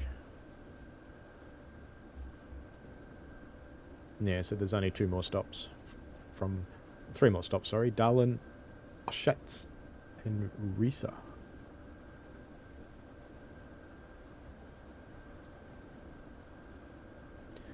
$4K. Ferramara asks, is it as simple as drag and drop, or do you have to tweak it personally to make it right? I just installed it. The cheapest version, you don't get much control over anything except that you can turn stuff on and off. I think I turned everything on. And it just seems to be quite happy. I have got a fairly grunty PC though, so see how you go. Didn't seem to make a lot of difference in CPU or GPU usage.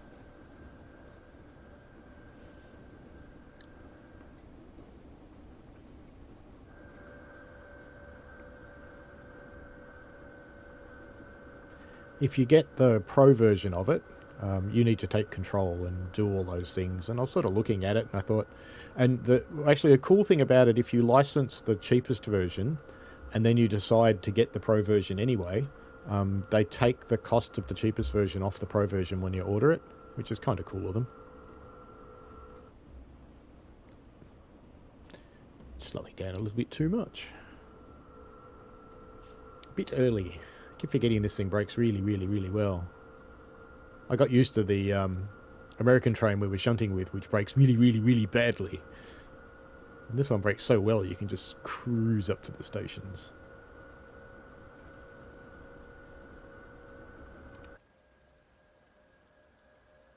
But the only thing I've found that RW Enhancer doesn't seem to help with, when you get those horrible flickering water textures that you get on the sides of things sometimes. And I don't know if I'm going to be able to stop. Let's go into emergency and see.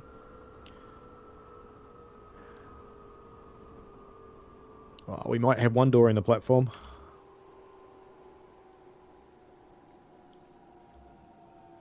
Oh, even better. Its emergency brakes are amazing. Well, let's take it out of emergency so we stop losing points and open the doors. Ladies and gentlemen, we apologise for the violent and abrupt stop. We'll buy you each a coffee at the next stop. Or not.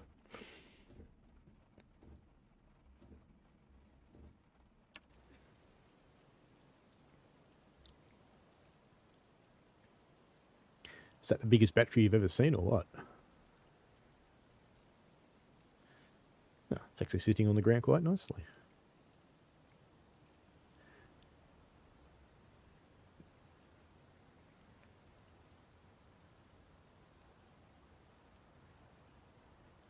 It's a strange texture on the turch, isn't it? What if that's deliberate? I guess it is, it's a pattern.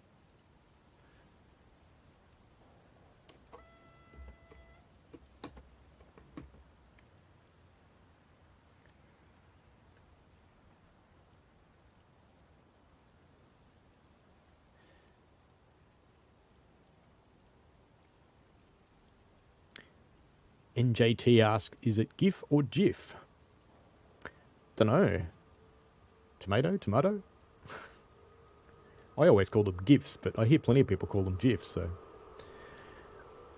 doesn't really worry me.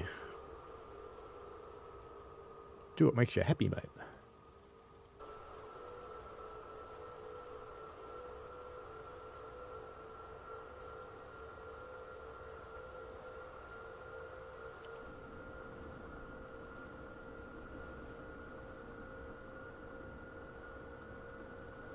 Yeah, I think Tees Valley was last one to get its flag. I think you're right.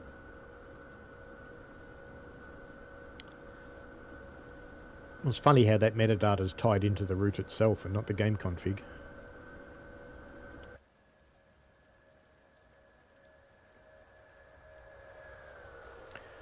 Cruising through the Bavarian fields in our quiet train. Let's have a look. NJT asks, is it a 4+3? I know I can look it up, but we're going to try and look at it this way and we'll see what happens.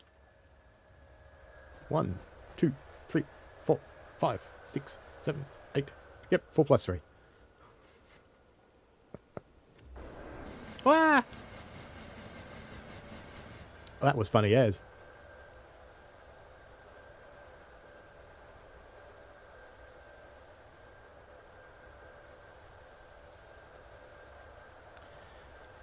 V asks, is there a way to avoid wagons bumping into the loco while braking? Seems to happen with my very long train, almost like waves. That's exactly what happens in reality. It's called a standing wave. And the couplers in trains, they're not solid. They have springs. Some of them have dampers as well, things like the shock absorbers in your car, more modern ones do. And they tend to be referred to as cushioned ride. But mostly they just have the springs. So when you're driving along, if they're going downhill, the carriages tend to push into the locomotive and it compresses the springs. And when you're pulling, they pull apart and sit like this. And when you go through variations in a landscape, they just sort of bang into each other. It's kind of normal. It's a rainy old day in Germany today. Oh, I love the sideways rain. It's a bit wet.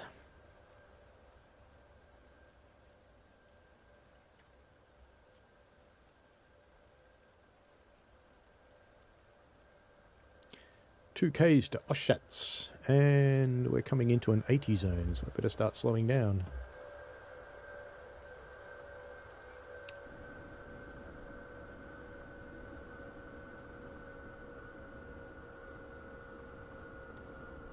Hello, Crazy Dash. Welcome. You're right, actually. 5+3. I can't add up. Nice one, NJTE.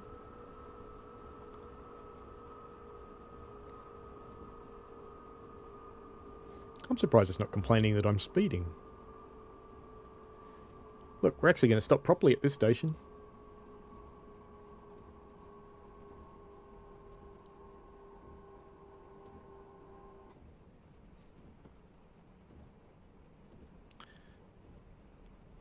Ladies and gentlemen, we are now approaching Oschatz, Germany. Please remember to collect your belongings and your children. Any left behind in the train will be sold.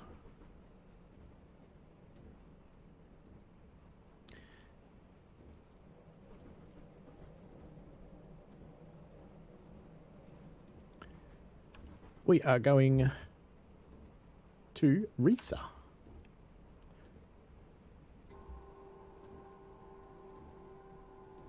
Is it Risa or Reza, do you think? And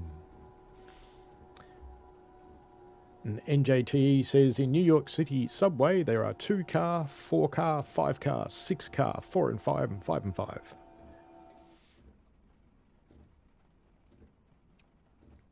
Have you ridden an R700 yet? I want video end to end, inside and out of an R700.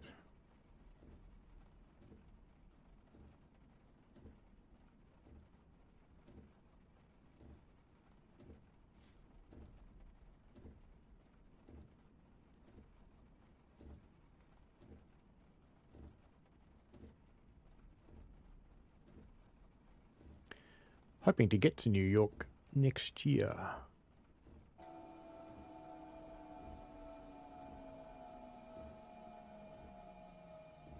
We're starting to put aside our piles of cash. And they're tiny. I wish they were big piles, but they're tiny piles. Yeah, my wife and I are starting to save up for a trip now that the world is slightly more normal than it has been over the last couple of years. And we want to go back to New York and go and visit our friends. Quite likely go down to Washington and West Virginia as well.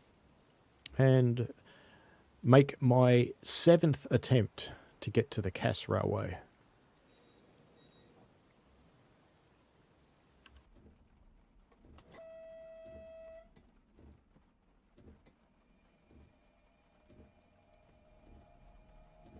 Might take her to Yosemite too on the other coast, because she's never been to Yosemite and I have. Next stop, Riesa, which will be the last stop for this route. Bahnstrecke Leipzig, Dresden. And then we're going to jump into West Coast Main Line South, London, Euston to Birmingham.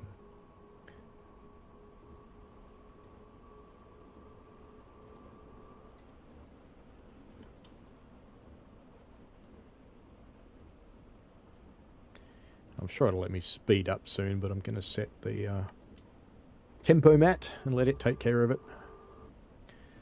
Oh, we're coming into LZB territory. If only the train had LZB. Don't think it does. No, it doesn't look like this one does. Yep, back to 200. Off we go. 12 kilometres to Riesa.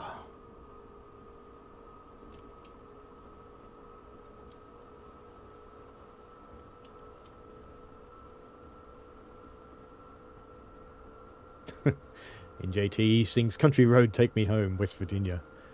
Yeah, my wife's got friends there, and the Cass Scenic Railway's there.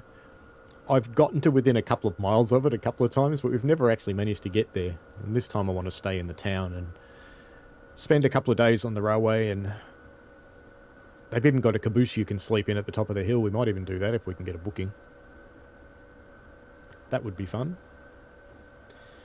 NJTE wants to fly WestJet and Air Canada. Here's WestJet's better. I've flown both. I tend to fly JetBlue when I'm in America. I tend to fly Qantas when I'm outside America. I just like the way they both treat people. I feel a little bit less like a cow and a little bit more like a human on those planes. NJT says that Princeton Junction is where the Avelia Liberty tests in the middle of the night. Have they actually got that thing up to full speed yet? It's been a bit of a sad project, that one. It's had really good days and really not so good days. Hopefully they'll get it there, because the Accelas are getting a little old. Yeah, and Crazy Dash, you are correct, I believe. I can't see any LZB controls, so no way to turn it on, because in TS you can't interact with those switches up there, unlike TSW.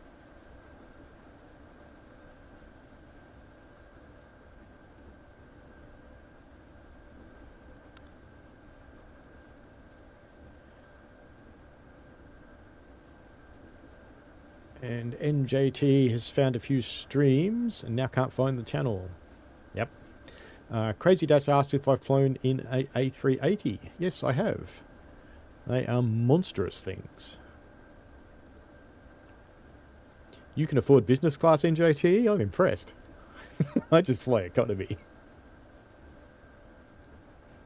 The only thing I pay for is a premium boarding so that I can get in earlier.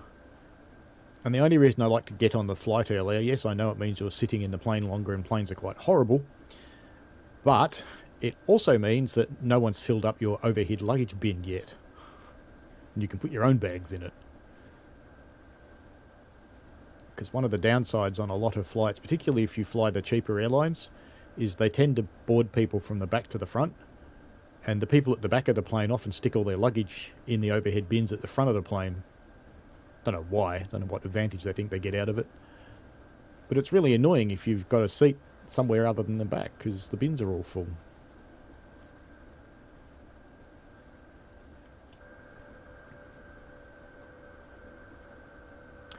.120 zone coming up. Followed closely by an 80. So I might actually want to keep slowing down for that.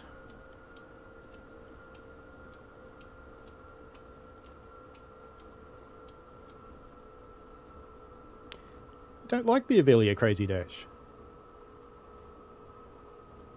I haven't seen one up close, so don't really know. They kind of look okay. I guess it's one of those things that if you're used to it, you don't really want to change. Yeah, Ryanair's a scary airline. I've never had the fortune to fly them. I try and avoid the super budget carriers.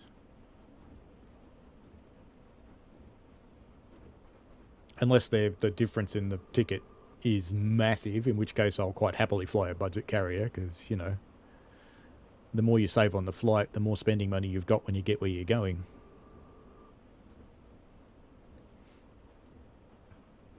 We were going to go to Thailand this year, but you know, take my wife's parents, but we couldn't get insurance for them, so we had to cancel it. Which was a bit sad.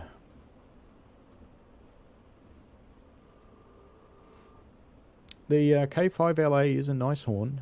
It's big, it's loud.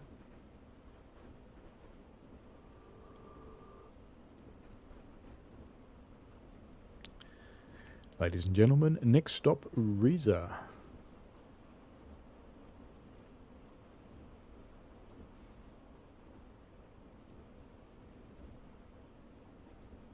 And Crazy Dash says the power cars don't match the coaches on the side with the Avelia. That's kind of like most Amtrak trains, though. You see this little tiny locomotive, like the P42 or P42C, and it's pulling these big double-height sleeper carriages. It just looks funny. It looks like a car towing a shed.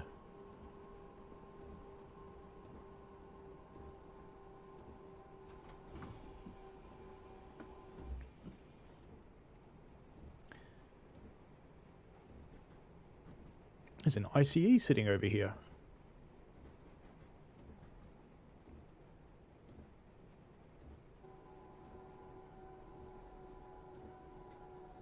I like the signal box. That's nice.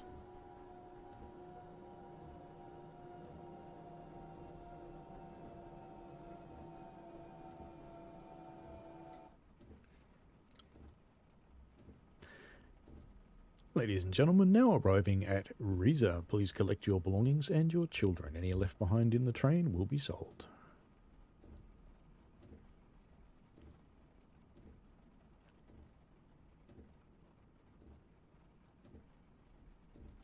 I hear they're retiring the Ice-T NJTE. It's going away. Isn't that sad?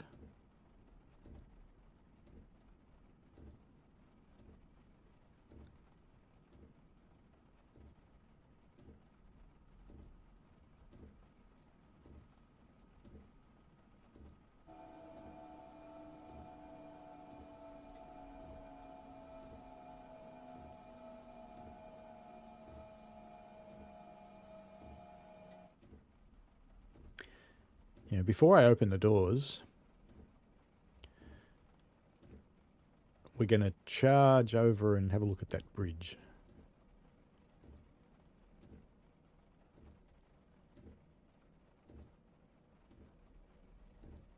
I am completely surrounded by cats. They're watching me.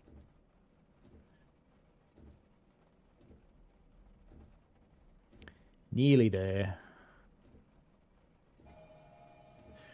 Ladies and gentlemen, apologise for the inconvenience, but the driver's buggering off, so he's not going to open your doors because he wants to look at a bridge.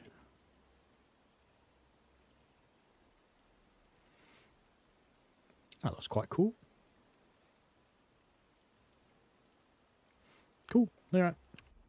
Open doors. And that is the end of our run in Germany.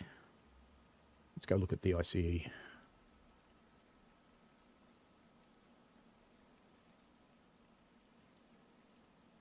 Should better hurry up because the scenario is going to end.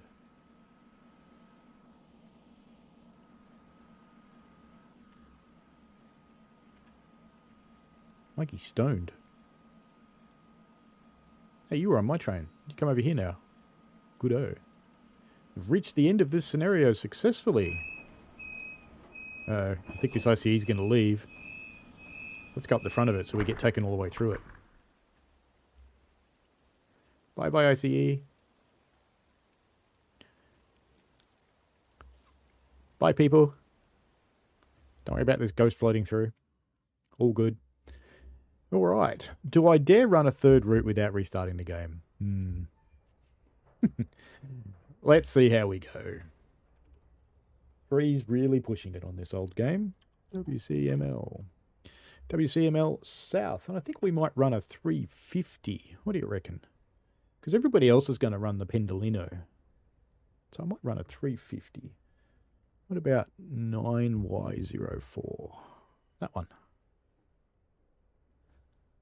Liverpool Live Street to London. I don't know if we'll get all the way through this because it's 65 minutes. But, you know, let's see how we go. If you have to recatch yourself. I don't actually know what they're replacing it with, Crazy Dash, but I heard someone talking about the other day that the iced tea is going away.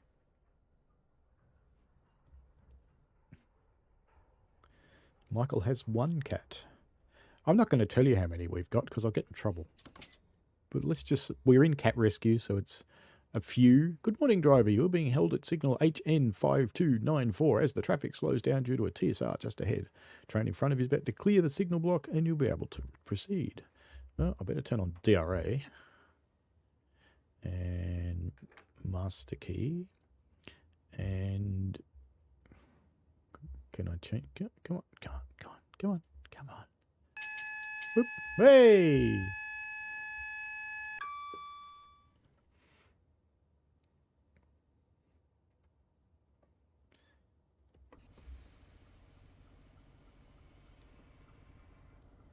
All right. It's actually going to believe the rail driver this time.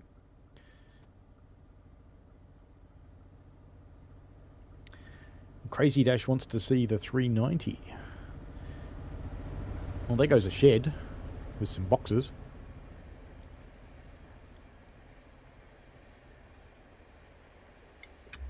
Well, I'll tell you what, Crazy Dash. Why don't we do a couple of stops in this 350 and then we'll pop over to the 390. There we go. We can go.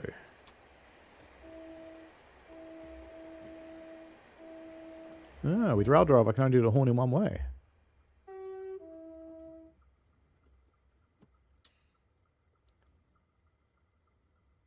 It's going to work? Oh, no.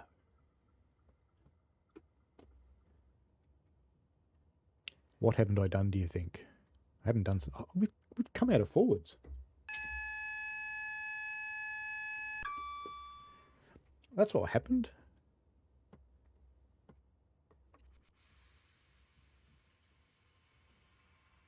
Train, what are we doing?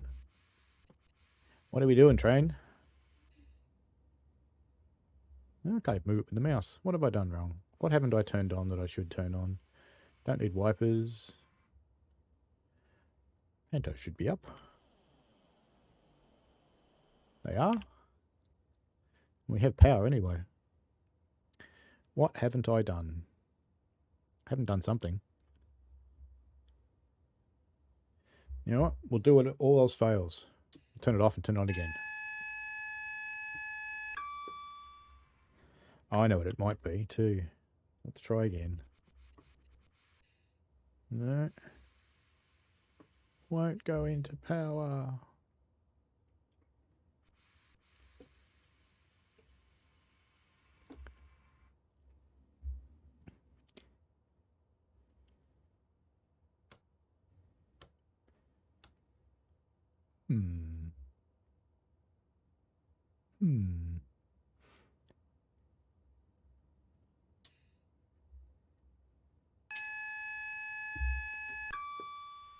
Let's try it without the rail driver. There we go. Now let's try it with the rail driver. Ha, now it works. Rail driver does confuse this game sometimes. No, the master key's on. It's this one here. I think it just gets confused with the rail driver sometimes, that's all. We have a 30 limit through our little TSR there with its squealy little thing. Yeah, it's not good to blow away the workers.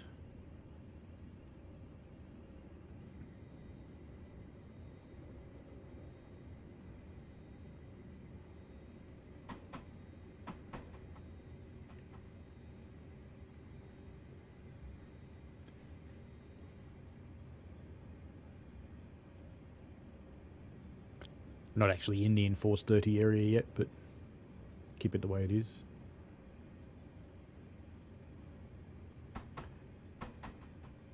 It must be so strange to string all that high voltage through the steel there. Here's our track workers.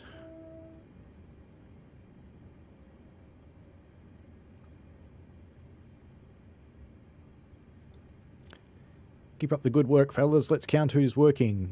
0, 0, 0, 0, 0. Yep, pretty much standard rail workers.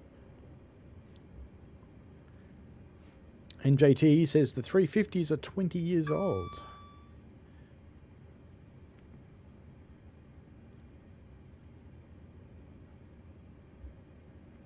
Soon we can speed up again.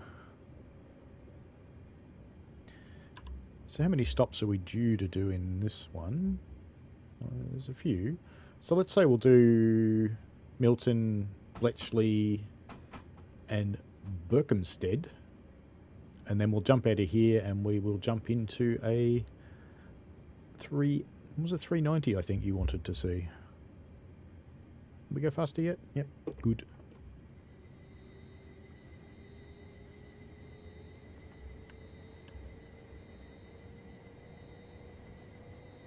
Where's my gauge lights? Desk light dimmer. That's not really what I want. Do it the hard way.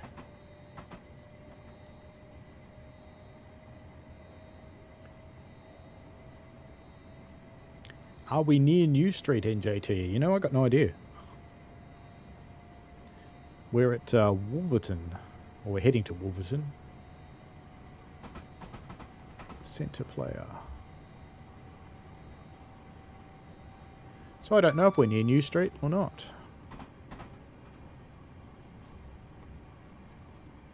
I think I didn't hear an alerter going off. I think I'm being punished. Is it going to let me power up again? Nah. Yeah. Probably DSD maybe. No. It's going to make me stop, isn't it?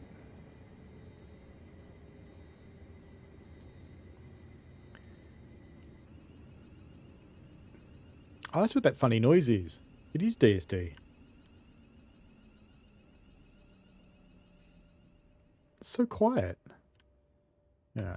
Hopefully I can reset it and take off again. Or not.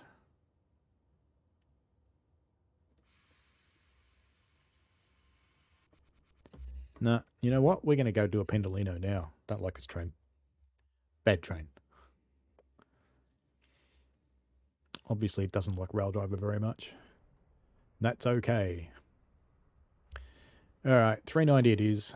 How does this one sound? London Euston to Birmingham New Street in a Pendolino.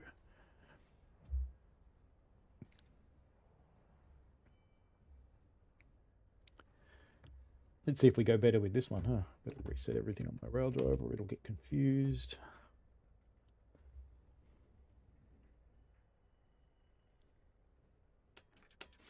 Good afternoon, driver. Please release the passenger doors and set the train ready for departure. You are due out at 17:23 and you're only stopping at Watford Junction, Coventry and Birmingham International before arriving at Birmingham New Street. There we go. It's a high-speed run with a tight schedule.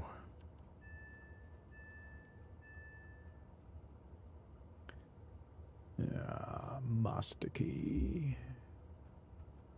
Gotta have day running on the lights. Bright lights. What else do I have to turn on this thing?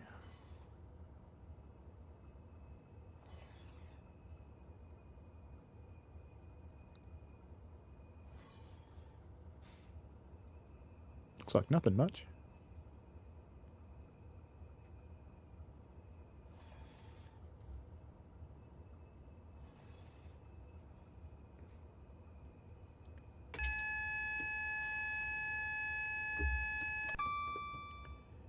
Yeah, we are in forward. Tilt not available, apparently.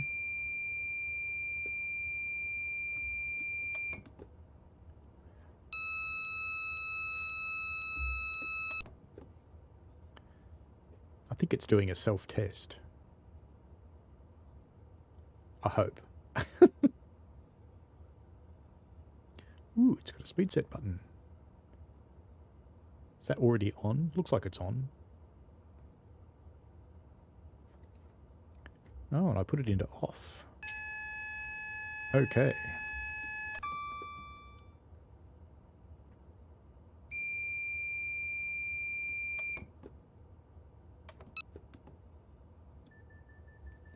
Wait for the guard signal. Let's get going.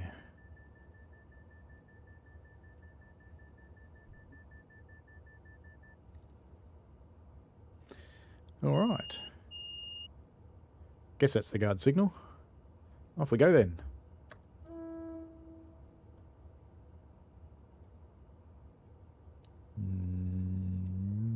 Or not. Does this one not like rail driver either? Yep. No, it won't stay in the notch. Does that mean that master key's not on? No, it looks like it's on. What haven't I done, people? Obviously not done something. Door interlock. That means the doors are shut, doesn't it? Oops, concrete. Yeah, they look shut. Is that not quite in forward, maybe? Is that the trouble? There we go. It wasn't quite in forward. Can I do it with rail driver now? Yes. Finicky things. Ooh, feel the speed. It's really pushing me back in my chair.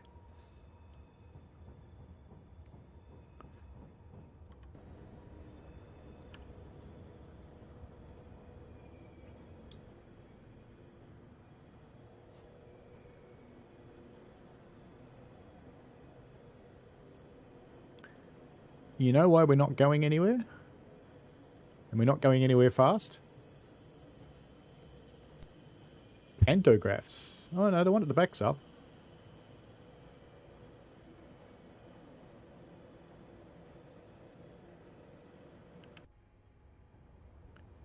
Do we actually have power? Line volts is on.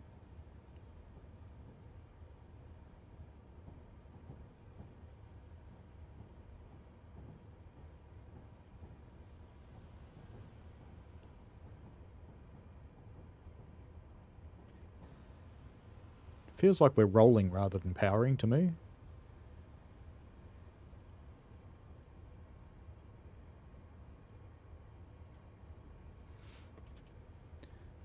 Although I am speeding, of course. We must have power. The electric brake's slowing me down. Maybe it's just really weak. NJTE says the pantograph at the back is the only one that's supposed to be up. Okay.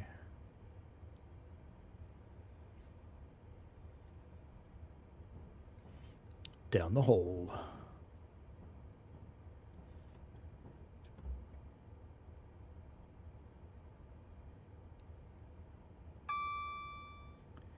Bing.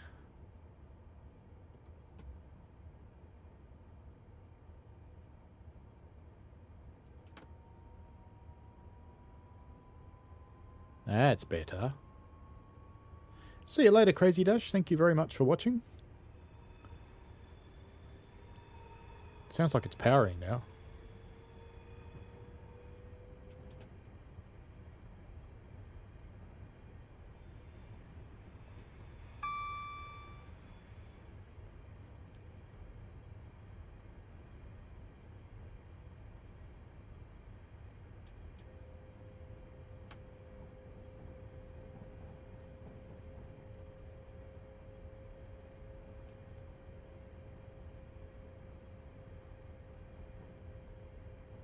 It sounds like it's powering, but it's not doing much. It's slowing down going up a hill. Surely not. Surely they're not this weak.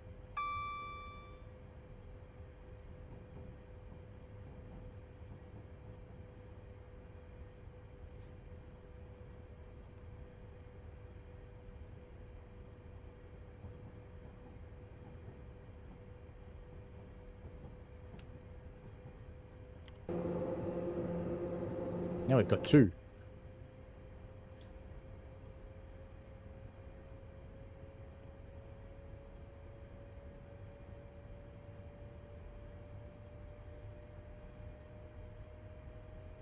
Or is it speed controlled, maybe? And I give it full power and it just goes, no, you're not allowed to have full power, mate. We don't trust you with full power.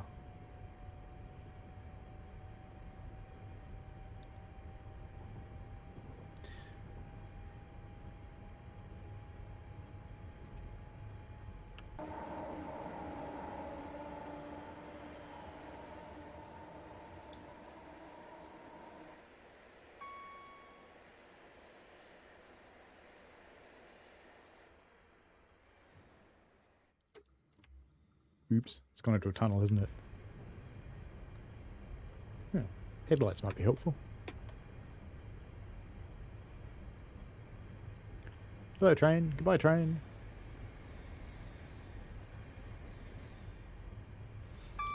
Don't have much in the way of headlights in here.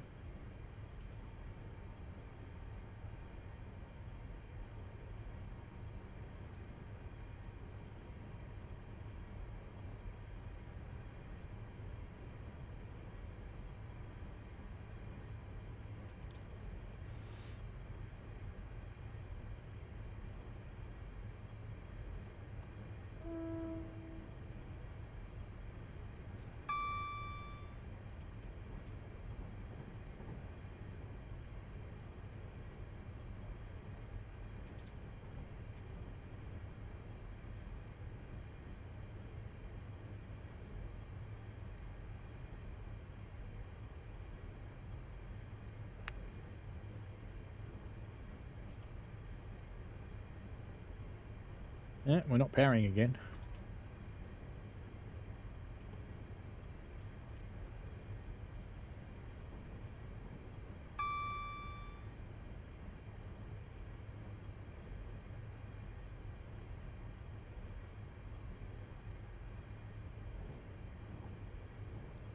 It's not even making noises like we're powering.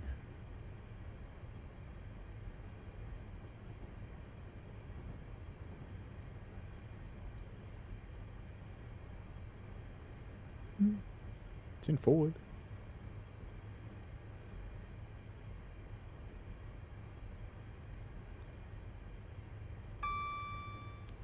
I don't know. Let's try and do it with the keyboard.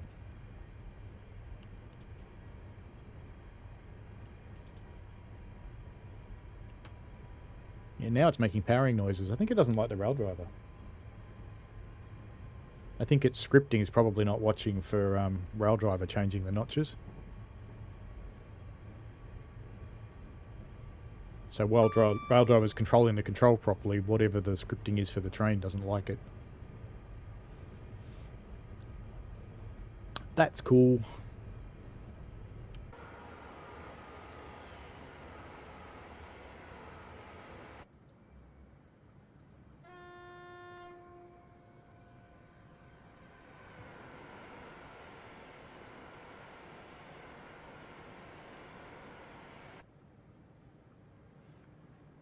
I'll add that to my list of things to tell Danny about.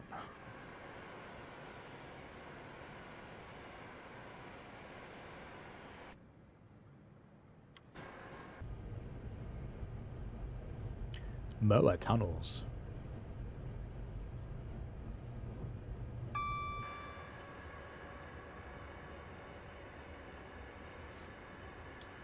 It looks pretty, I'll give them that. And its wheels are round, and they go around. That's good.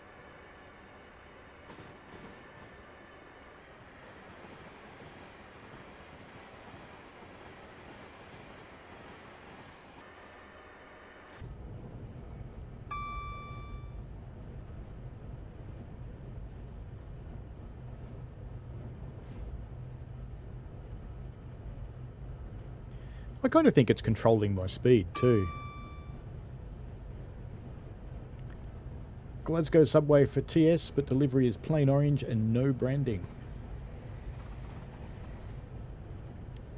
Yeah, it'll be interesting to see that come out, because that'll give us 2 subways. That's the Talent 2 subway in Germany on the new route, which is an extension of the subway that you get in TSW. It's got some of the stations shared. I think 4 of them are the same, and then there's a whole bunch more. And then we get Glasgow. Next step, New York. That would be cool. Don't know if it'll happen, but it would be cool.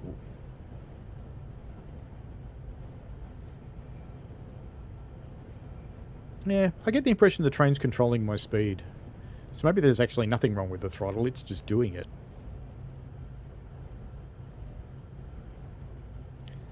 I'm just going to leave it on full power and see if it goes faster. Alright, it's letting me speed.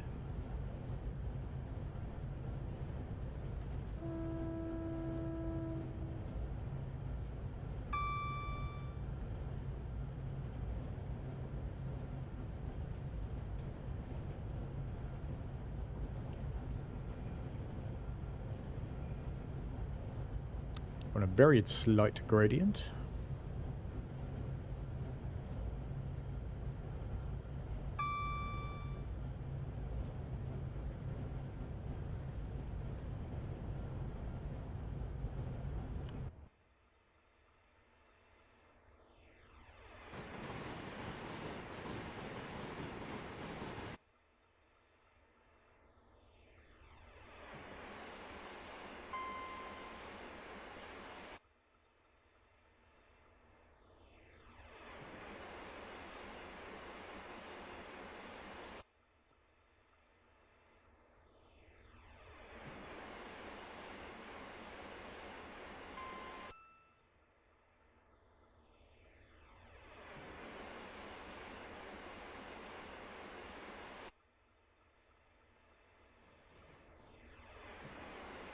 These rail fans that stand right in the middle of the tracks, I don't know.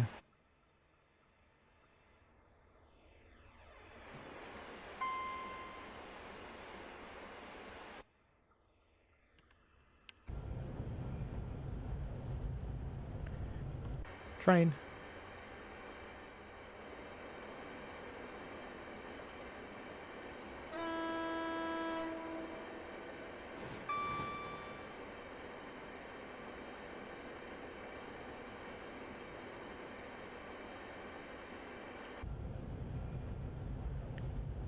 There's a funny looking train over there. Someone will tell me it's their favourite train in the world though.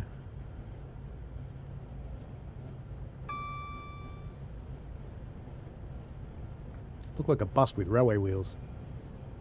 Ooh, lots of trains.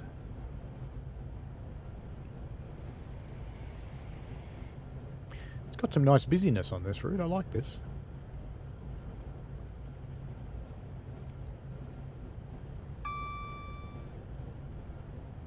Four miles to Watford.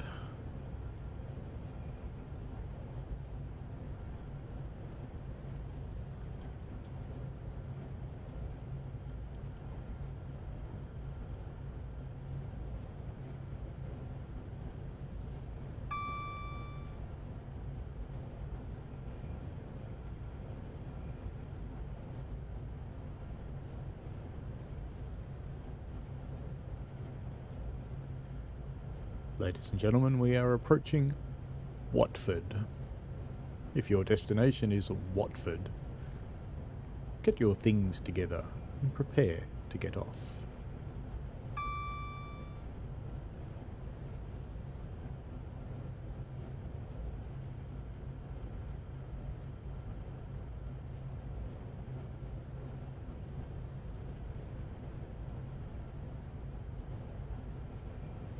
Interesting, judging by the stream profile, there was quite a bit of interest for Tehachapi.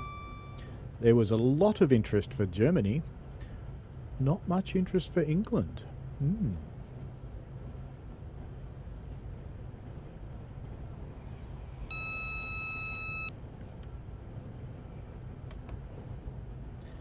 Yeah, it wants me to slow down, doesn't it?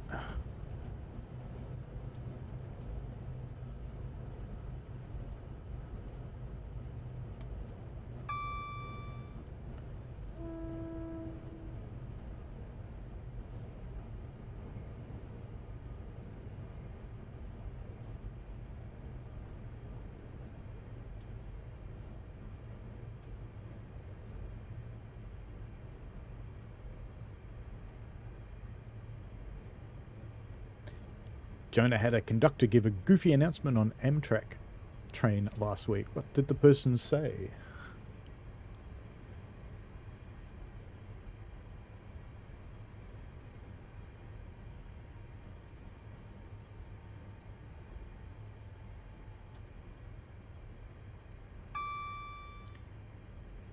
I had a nasty one on the Coast Starlight once as we came into Jack London Square in Oakland. And this is probably, I don't know, maybe 10 years, that trip, before I actually lived in Oakland. And the announcement they made was that they were coming into the city of Oakland, and they recommended that we did not stray too far from the train if we were getting off to stretch our legs. And at the time I took the advice, but later on when I lived there, it's like, what's all the fuss? It's actually quite a nice city.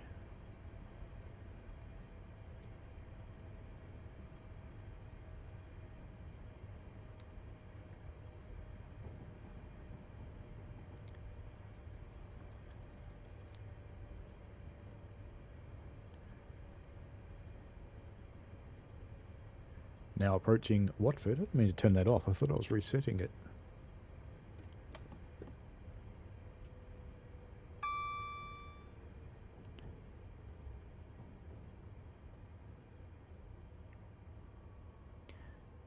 Welcome to Watford, home of something exciting, no doubt. So exciting they've got blank billboards. Doesn't get much more exciting than a blank billboard.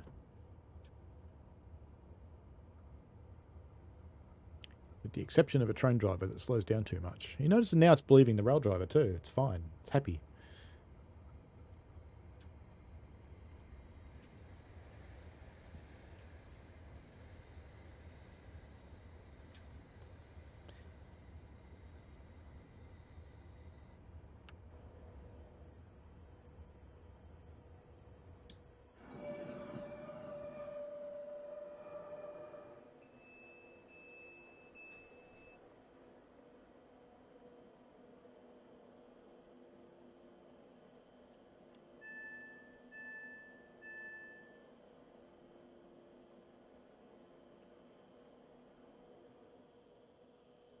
Let's have a quick look at Watford.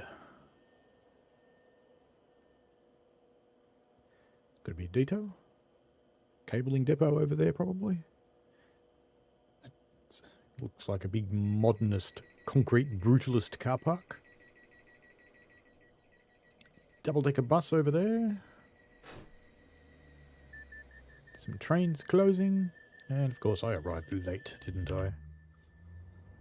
That's because my train wouldn't go. Off we go to Coventry in 76 miles.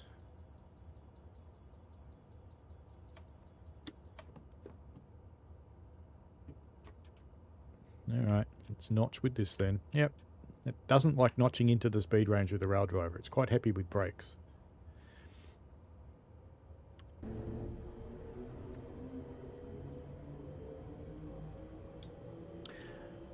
Jonah says it was late at night and we're approaching the terminus. He started listing a bunch of random information, including the street address of the station and the current time, weather, date and year. Well, maybe he thought you'd been time travelling or something. You think I reposted in the wrong neighbourhood, NJTE? No, Oakland was a cool city. I liked it. Most of my work when I was living in Oakland, I had meetings during the day like everybody does, but most of my work was actually at night. Because I had crews installing a fare system into trains and trams and buses all over the Bay Area. And naturally you can't have access to any of this equipment in the daytime. Hello Mark B. Welcome to our eastern neighbour. And Cayman says that he knows this route well and they have captured it well. That's good news.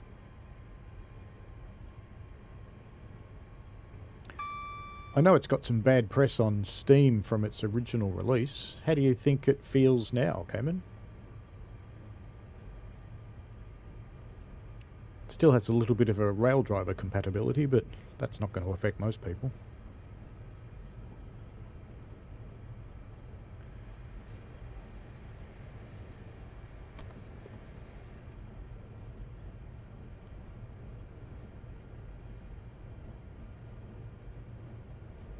It's a long tunnel. And the headlights work in this tunnel. That's different.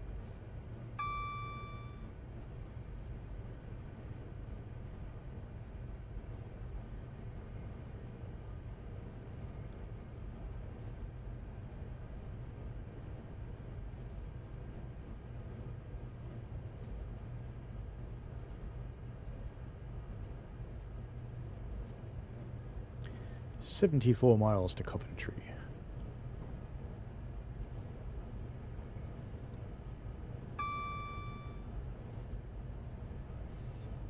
Yeah, it looks pretty good as far as I'm concerned, Cayman. I like the graphics.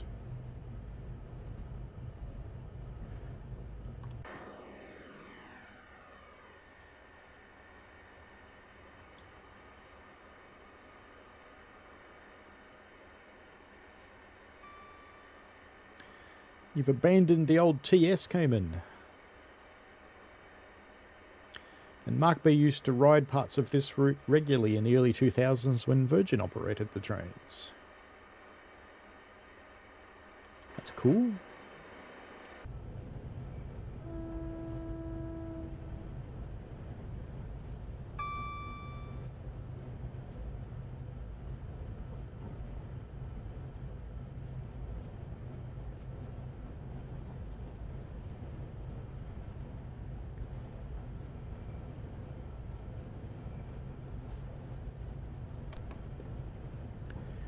At least I know what that beeping is now and I answer it.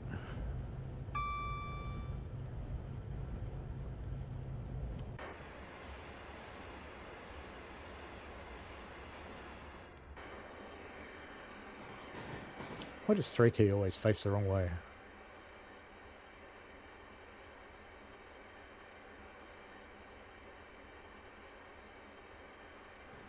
For some reason the back of this train reminds me of a Ken doll. Its tilting works.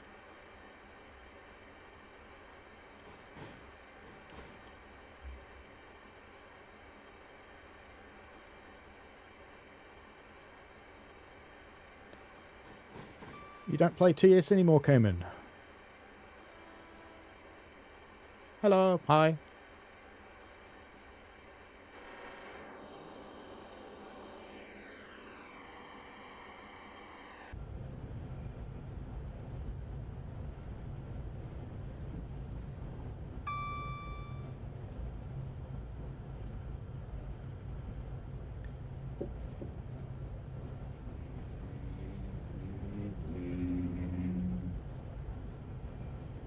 One of our local dirt bike riders cruising past there.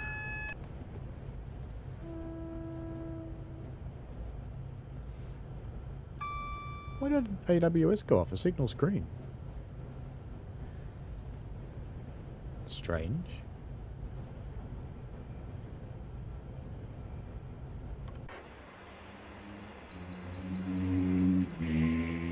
Is their dirt bike rider back again? Hope he doesn't just run up and down the line all day. Get a bit ahead. See if we can make this work.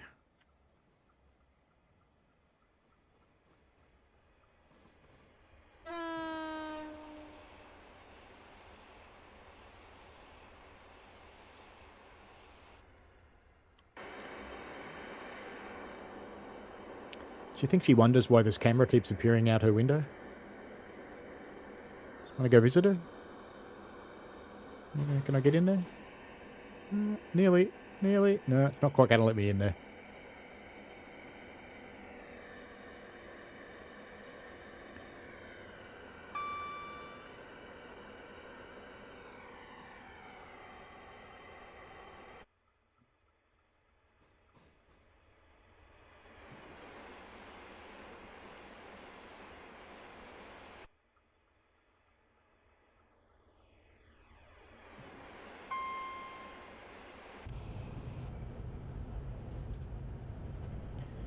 I came in here because I saw the slow bit and realised I don't have to because I'm already going slow.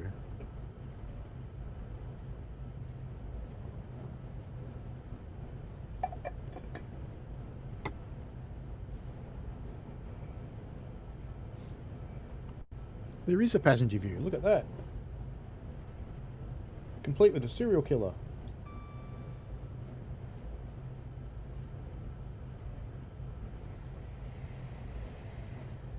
Uh-oh.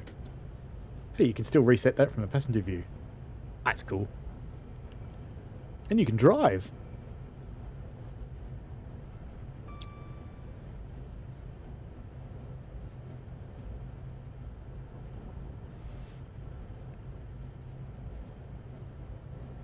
Must be a USB port down there.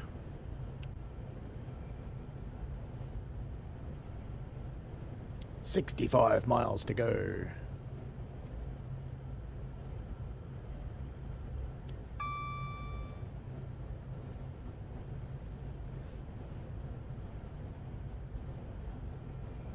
Don't think we'll run the full length of this because this would make the stream really long.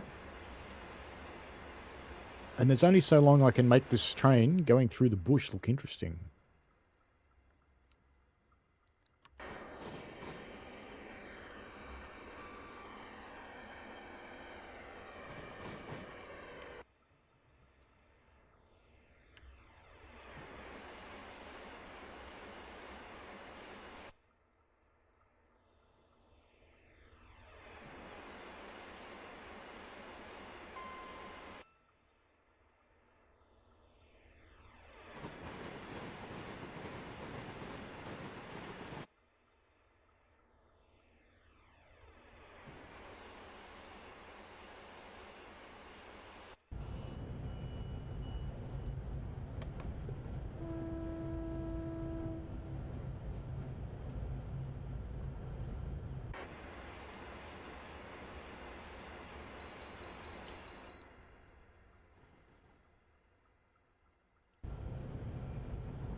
No, Mr. Serial Killer's still there.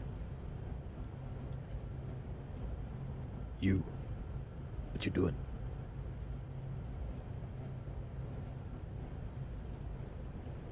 Can't do much in passenger view, can you? Just stare out the window.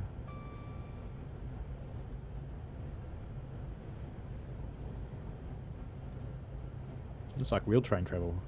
You just sit here staring out the window. So you don't have to interact with the people around you.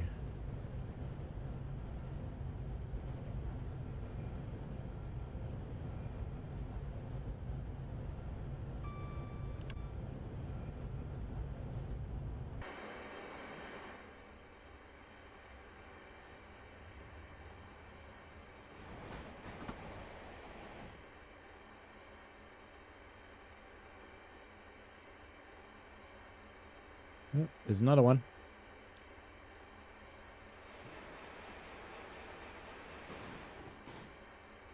That sounded cool.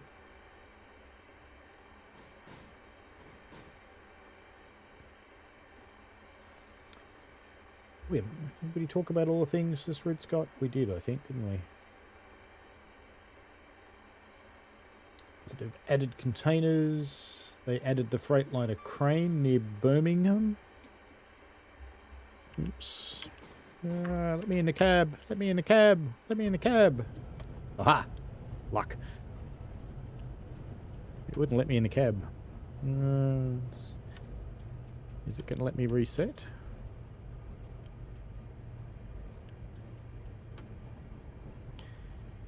No, we're stopping. Can I reset things? Let's push all the buttons.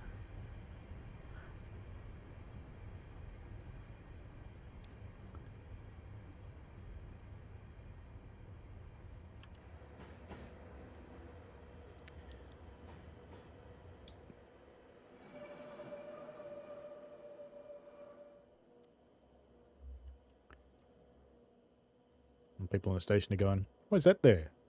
What's going on?"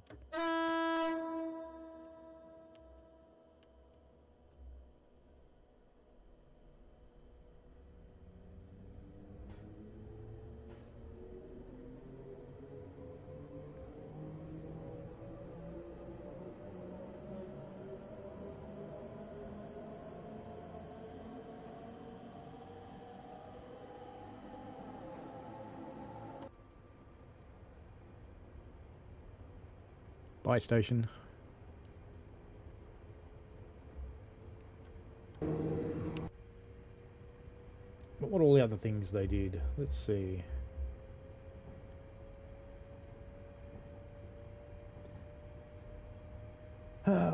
They fixed some signalling. They made some platform fixes at Coventry, Milton Keynes and Birmingham New Street. They removed extra routes in the Avanti preloads, London Brighton, South London Thameslink and other routes not appropriate to it. They updated the textures of Warehouse Brick 03. Oh, that's critical, that is. I mean, Warehouse Brick 03, I mean, that was awful. Kidding. Replaced all the road textures with those used in Cross City, so they've updated that. Fixed missing viaduct textures. Ooh, there must have been a boring viaduct somewhere. Fixed the missing sections on the Strainer Gantry overhead line equipment. Fixed DRA being on by default in Class 350, so it's now off by default. And localization updates and fixes to all core languages.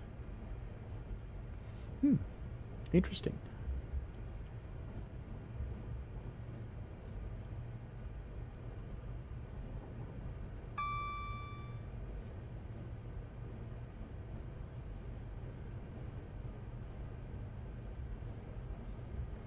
All good. And we're almost back up to the speed we were doing.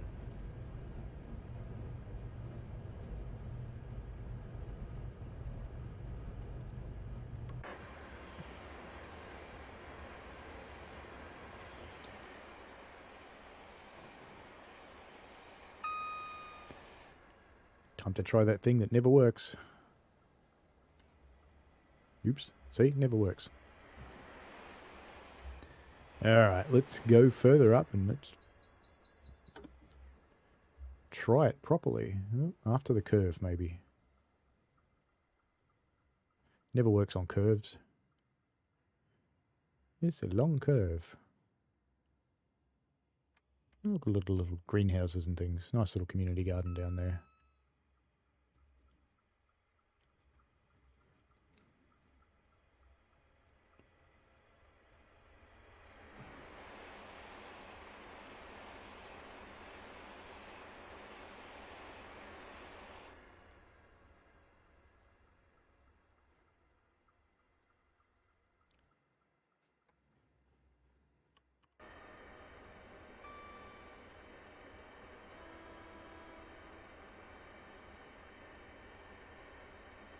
Sorry, sorry. Going through the people. Oh, am I going too fast or something? I am. Naughty me.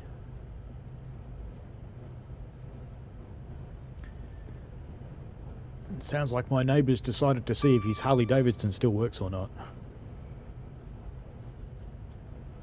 He hardly ever rides it, he just puts it in the driveway and starts it and stands there admiring it.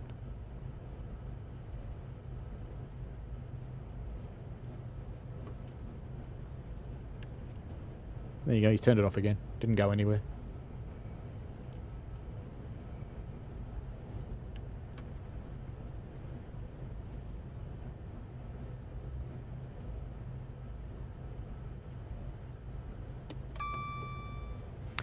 The many safety systems of the Pendolino.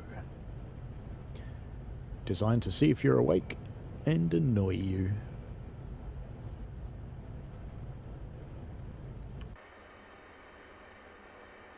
Oops.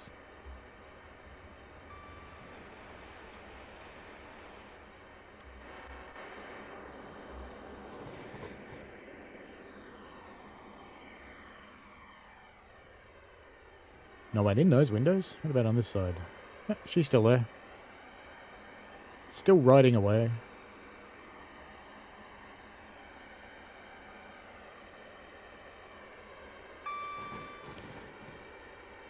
This train is brought to you by the machine that goes ping.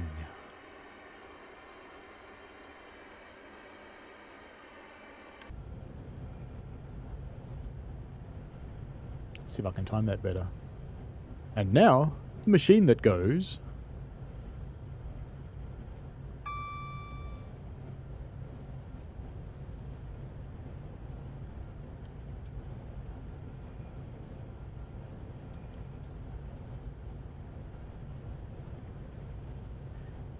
Yeah, this train really doesn't want me going too fast, does it? Why does it still think I'm speeding when I'm doing 125? I mean, that kind of was the speed I was supposed to be doing.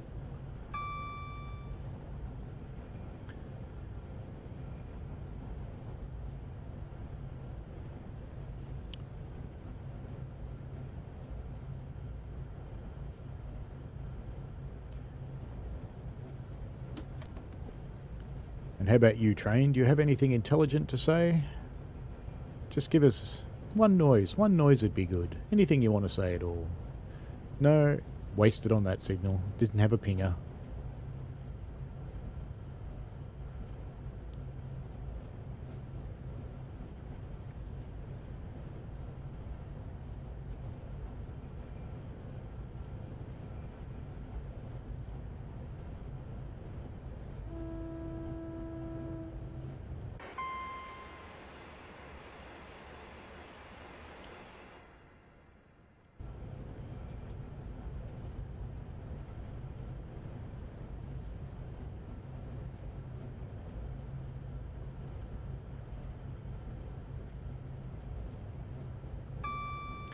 Not my yellow, fortunately.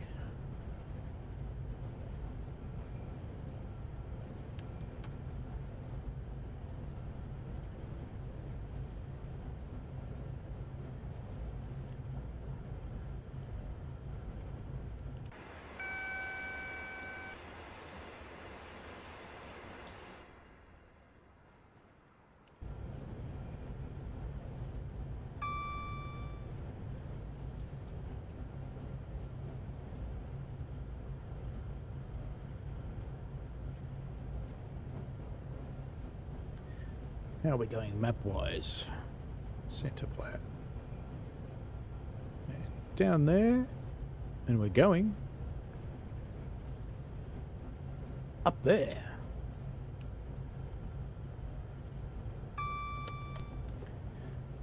And Ferramero thinks you're going to install RWE for the stream, after this stream, for the next time I play TS Classic. Yeah, I quite like it. I like what it does.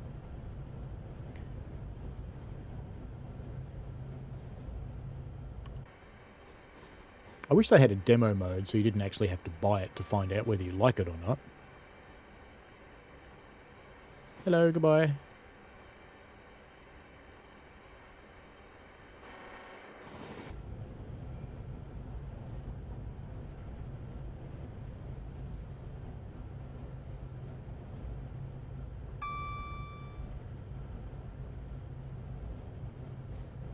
I'm actually kind of impressed, you know, because this is the fifth thing. This is the fifth train we've run without restarting the game, and it hasn't exploded. I'm quietly impressed by that.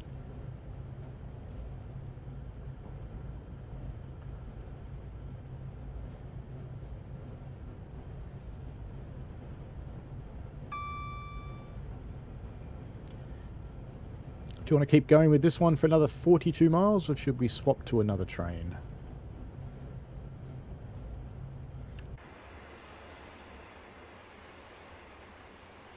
Yeah, there's a track down there. Junction. Cool.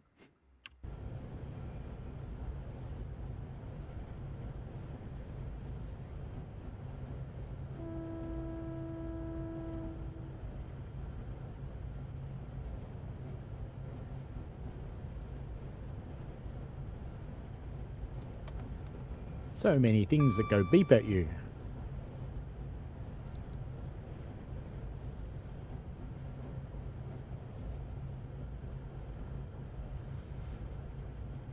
Cayman says try swapping. What would you like to swap to?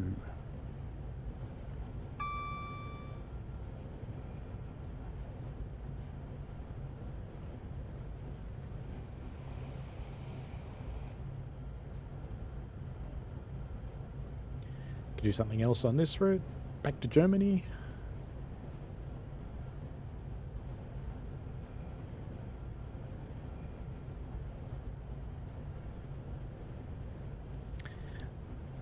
Let's see what we can find, eh?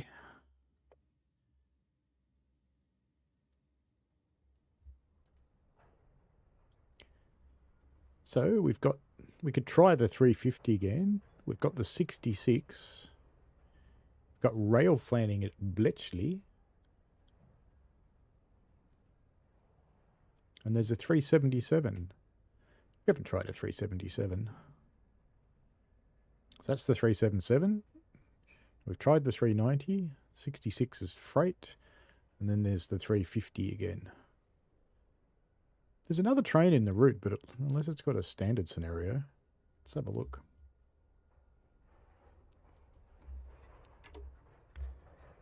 It doesn't work that way. That's okay. No, it hasn't got any standard scenarios. 66. All right then. Let's do this.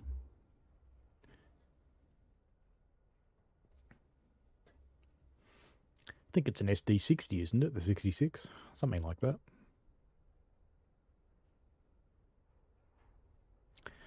Time for a little bit of freight.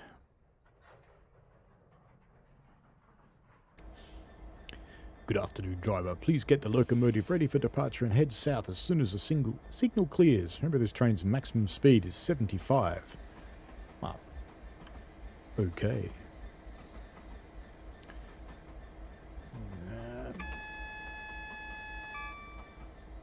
Keep your feet off. I've got to cut my feet off. Where's the instrument lights on this thing? We should be in goods mode, surely. And speed control, no.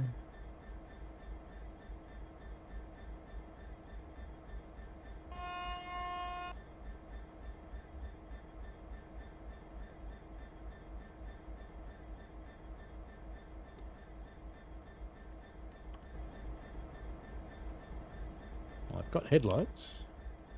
Where are my instrument lights? No. Can't turn them on. Oh well, at least it's daylight.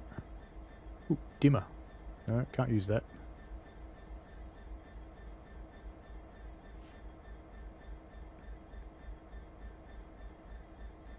Above. Ah.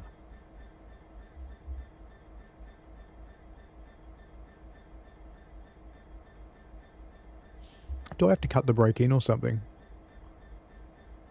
That's in TSW2 you have to do that, isn't it? You don't. This thing's not active, so I can't do it on this one.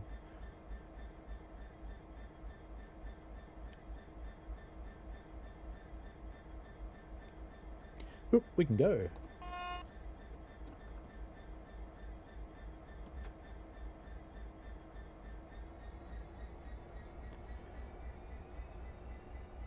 above on the left side. Ah. So I want daytime on the headlights. Come on. You can do it. Come on. Come on. Alright, maybe you can't. Well, stuff you can stay at night time then. Instrument lights. I probably don't want a cab light or a desk light. That's better.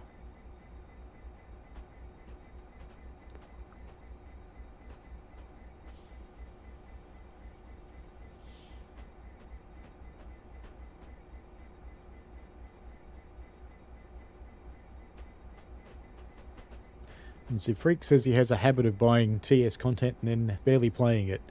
Yeah, I kind of do that too. I tend to grab all sorts of things during the sales and sometimes get into it and sometimes not.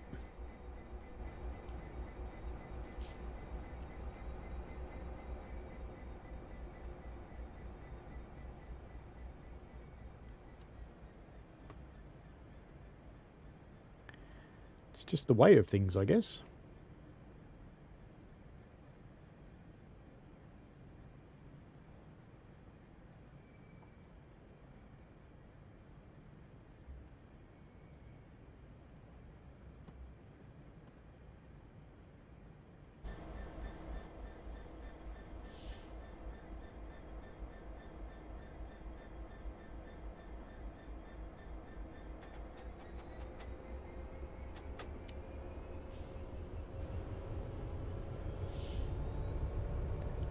Not that you'd ever really go to Notch 8 like that, but, you know, sounds good.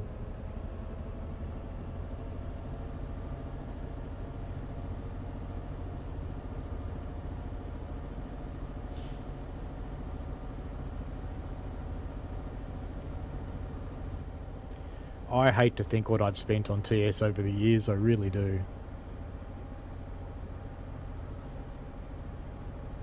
It's not small. And before I became a beta tester, I bought all the TSW DLC too. That would be several thousands. Looks like we've got a track change coming up.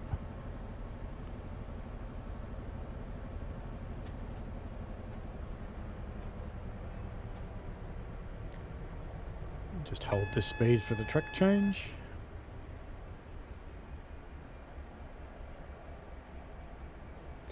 Cayman loves the 66 because it's versatile. And Freak loves a variety of routes and rolling stock, but whenever in the mood, ends up playing TSW or Run 8 instead. I don't end up in Run 8 as much as I used to, I have to admit. I used to sit down and do 12-hour shifts in it. And I played on the multiplayer from time to time as well as the single person. But I haven't touched multiplayer for a long time.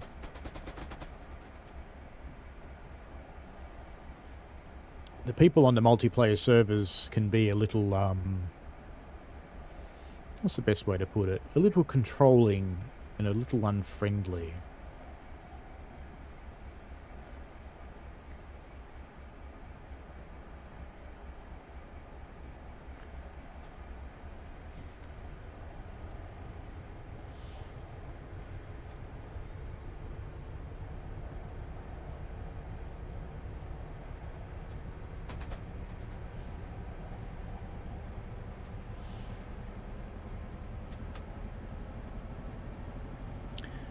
Run 8 is another simulator. Its graphics are from the Neanderthal era of computing, but its physics is really good, and its sound is really good. So if you're an oral person, or you just want to drive trains very prototypically, Run 8's for you. If you like the eye candy, then TS or TSW or trains or one of the other options. There's plenty of other options.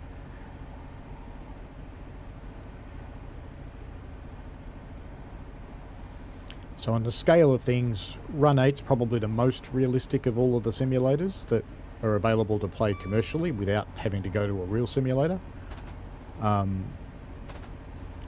TSW is probably next in line. It's not that far behind Run 8 for realism anymore. It's not quite there, but it's put a lot of effort in it. It's actually not pretty good.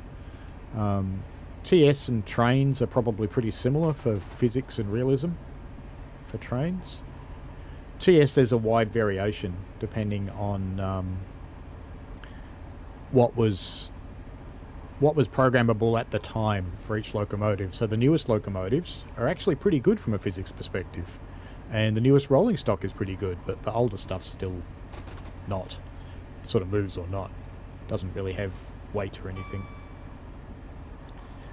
And Zefreet grew up in Fresno, California, so he knows the area well, which definitely adds to the fun of Run 8. Yeah, I can see that. I know where all the places are in Run 8, and I've visited them all, but certainly didn't grow up in that area. I believe we're limited to 75 mile an hour in our little goods train. By English standards, this is a big train. By American standards, one locomotive and a bunch of cars. Not really. Does it have a Fred?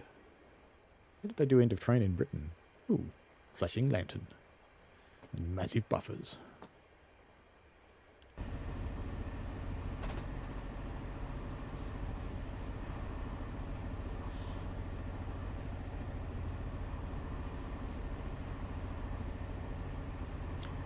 "31 miles to Bletchley."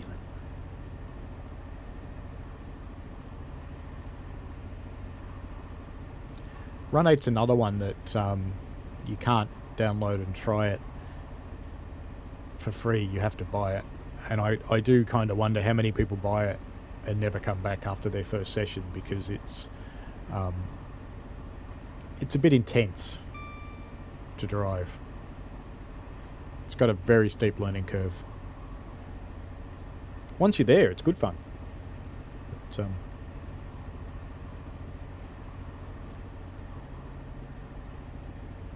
I used to have a picture of its keyboard controls around here somewhere on my desk, but I don't see it, so it's probably under something else. But every key does 4, 5, 6 different things depending on the other modification keys you use, like Shift or Alt or whatever.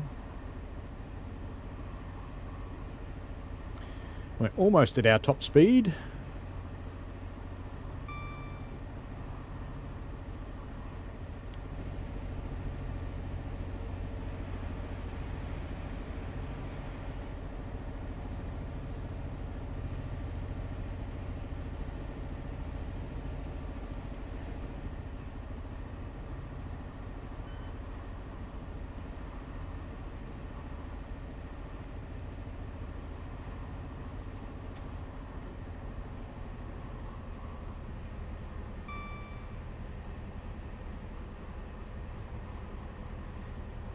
And Cayman says that Run 8 looks great, but not into US freight. There is some US passenger.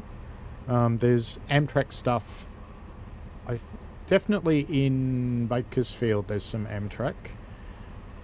I kind of think there's some Amtrak in the A-line too, over on the other coast. And there's definitely some up around New York. Its graphics for me, it's still kind of in the halfway between MSTS and TS, I suppose.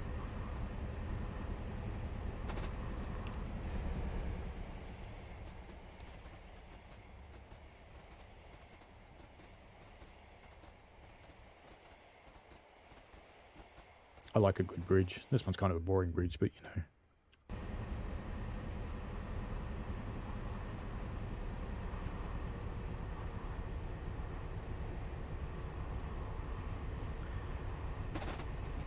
And Zefreak says it's definitely got the worst impression of any sim. Yeah, worst first impression. You probably have to put 10, 12 hours into learning it before you can actually get anywhere with it. There's a few videos of it on my channel of me playing it. When version 3 came out, I was hoping they had improved the graphics, but no. Yes, very true, Zefreak. What it really needs is something like RW Enhance, but I don't think there's the market to do it, really, because there's just not enough people who run Run 8. I mean, it's literally, it's in the low thousands.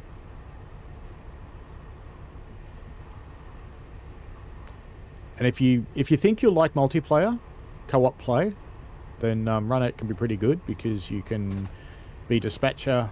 Mind you, if you get onto one of the depot servers, good luck ever being the dispatcher, because there's a bunch of people who control that very tightly.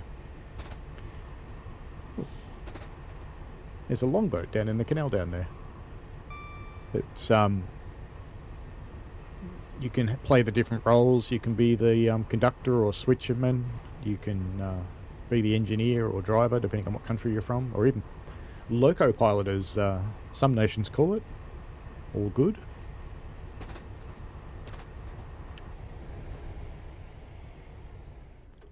Narrowboats.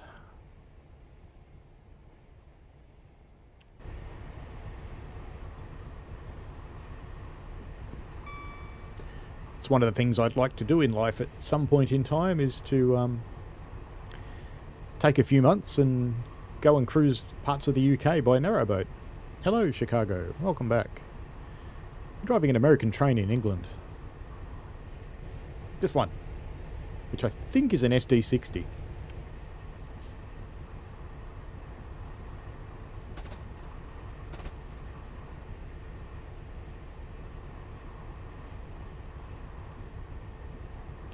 Cruising along in the English countryside. I think it'd be fun to do a drive a narrowboat up a canal.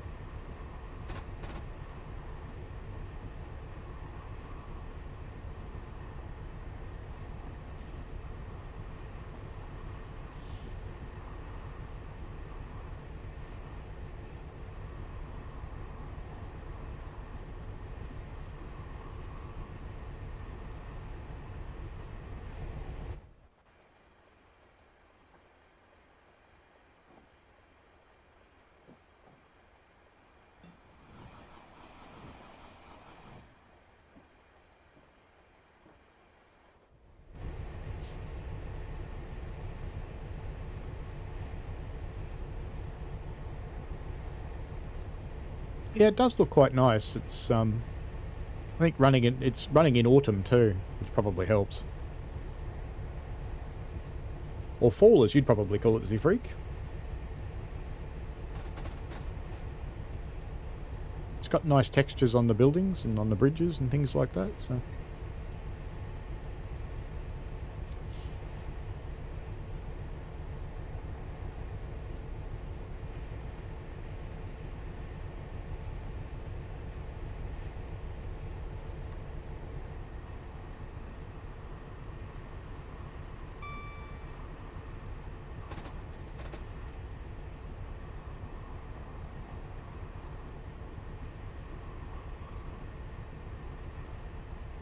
Oh, you're welcome, Kamine.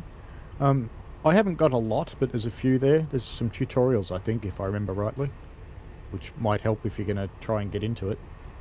But feel free to have a chat about Run 8 if you want to.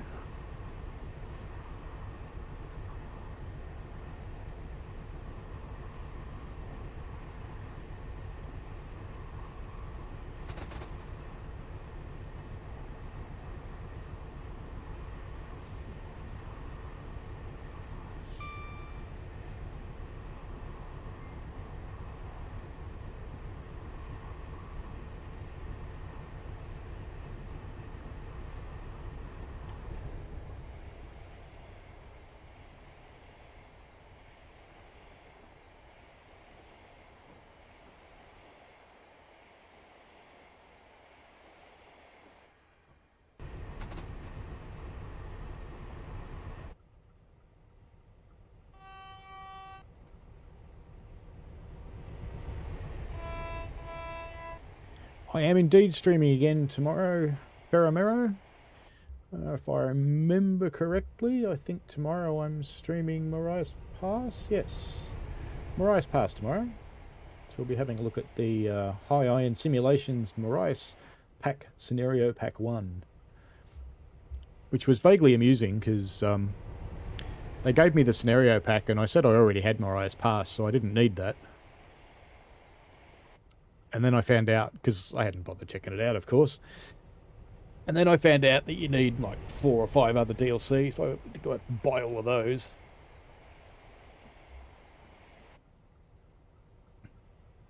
Just to run all of the things.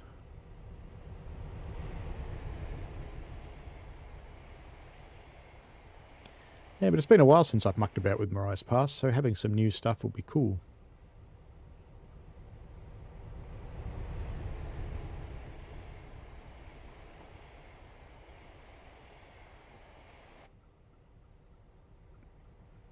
And a bit like this one that absolutely everybody's going to run the freight scenarios who streams it for Mariah's Pass. I'm going to run the Amtrak Empire Builder for part of the time and do some freight for part of the time.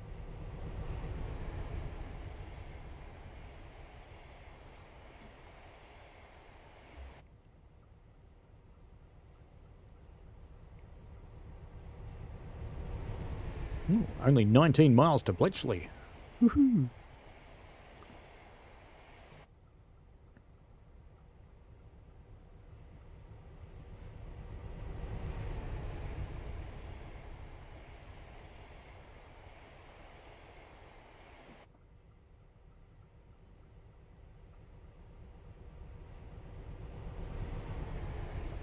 Yeah, I think, see, Freak, the afternoon and evening light, twilight light in TS is usually quite nice. Whereas daytime light's probably a little bit harsh.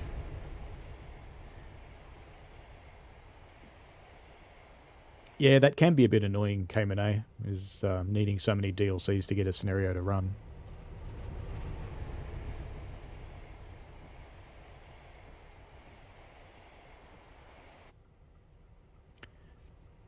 On Northern Hemisphere Monday,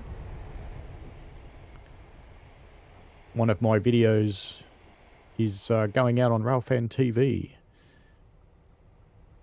Ask me afterwards how many DLC it took to make that one work. Because there was a few.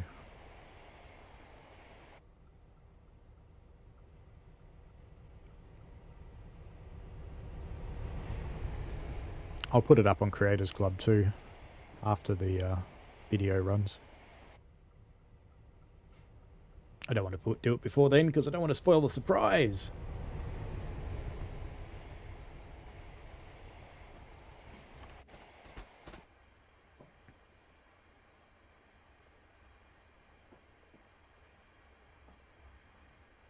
Mesmerizing flashing red light. I better not do that. You never know if someone in your stream may suffer from epilepsy or some other thing like that.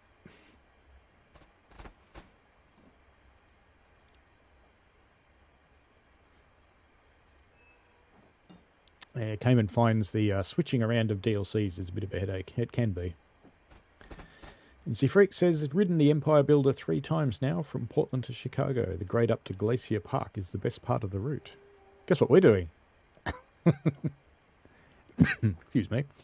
Yeah, I haven't actually ridden the Empire Builder. I've ridden the Coast Daylight, the Coast Starlight.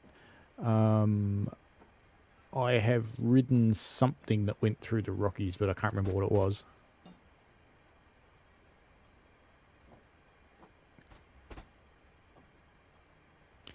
And I've ridden the train from Pittsburgh to New York. I've done New York to Washington. Pittsburgh? No, sorry, Philadelphia. Philadelphia to New York. Actually, no, I have done Pittsburgh to New York as well. I think I did New York to Pittsburgh, though. But I did Philadelphia to New York.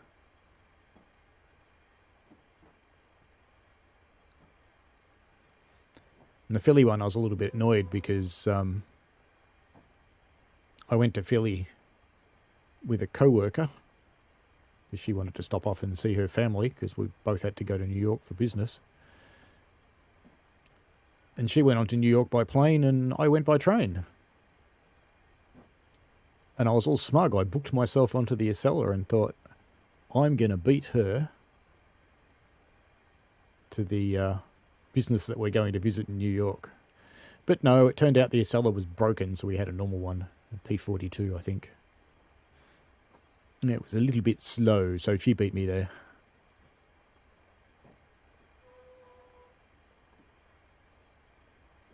It made her very happy. She thought I was a nut for catching a train.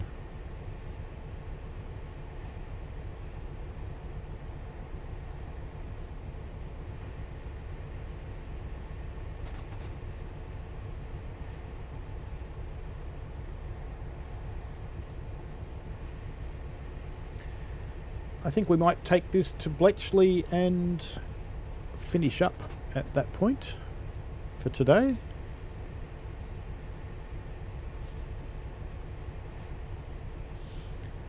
And I'll go and make a video on their updates for Horseshoe Curve. Oh, it's always preferable to flying, Zifrik. Yeah, I used to, because I live in Melbourne, and the job I had, I used to commute up to Sydney fairly regularly. Probably about once every 2 or 3 weeks. And they always thought I was a nut, because to get to a 8 o'clock meeting in Sydney, I would leave my normal work at about 5:30 in the afternoon, go and have some dinner in the city, jump onto the overnight train that would leave at about 8 o'clock, and get into Sydney at about 6:30 in the morning, having had a relatively pleasant night's sleep in the sleeper berth and a shower on the train. And I'd go find somewhere to have some breakfast in Sydney, in the centre of town, and then I'd go to our office. And at the end of the day, I'd do the reverse. And they always thought I was really nutty, but of course, you know, they'd have to get up at 4 o'clock in the morning to get to that 8 o'clock meeting, and I just had a nice, pleasant night's sleep on the train. Oops, that'd be a signal.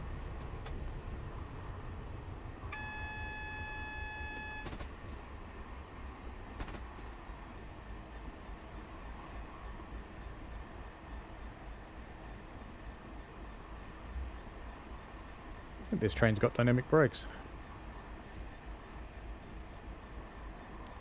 And I'm finding it hard to tell if I've got brakes on or not. Do I or not? Claims I do.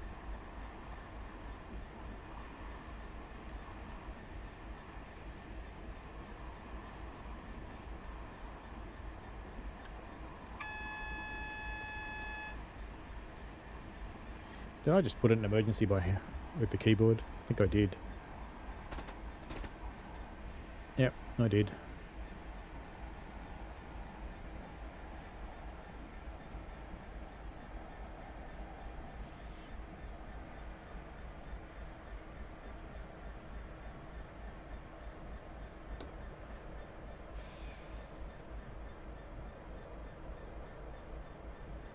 Looks like we're changing tracks again. It is a much more chilled and relaxed way to travel by train than by plane generally. And if you think about it, it doesn't really take that much more time, because the train ride left at 8 PM, got into the city at about 6:30 AM into the other city. So it sounds like a long time, 10 hours or so, but the reality, you get up, got to get up ridiculously early, drive to the airport, that would have taken an hour, find somewhere to park, it's not too expensive, there's another half an hour, go and get in the queue in the airport, checking in probably take you half an hour to an hour, getting through security, depending on the time of the day, half an hour to 3 hours, got your 1 hour flight, getting out of the airport at the other end can take you another half an hour to an hour to get out and find a cab, or if you're lucky enough that city's got a train coming away from the airport, and then you've got to get into the city, because the airports are never in the city, whereas the train takes you from the centre of one city to the centre of the next one.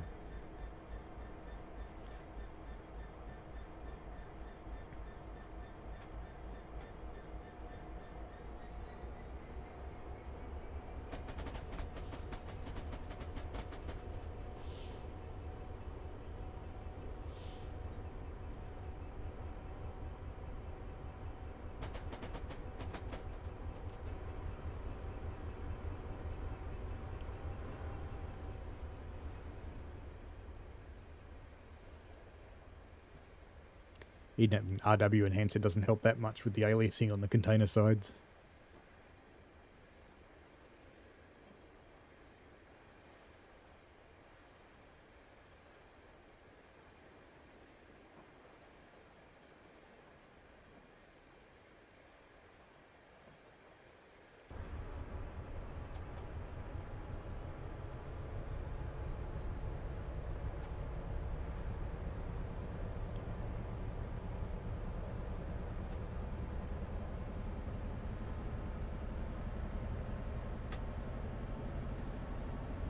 I suppose the other thing I like about using trains over planes, if a plane crashes, you're probably dead. Most of the time. If a train crashes, you'll probably survive. Most of the time. They don't fall quite as far.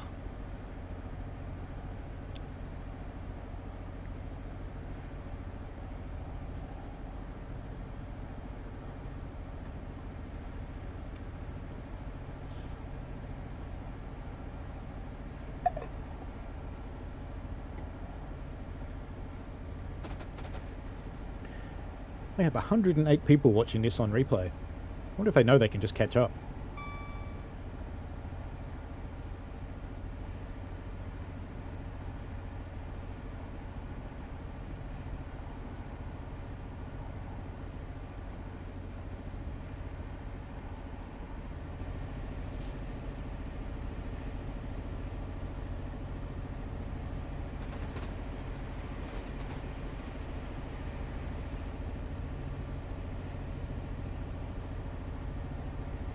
Little things amuse me. I just noticed that the bearing caps go around on this train. That's nice.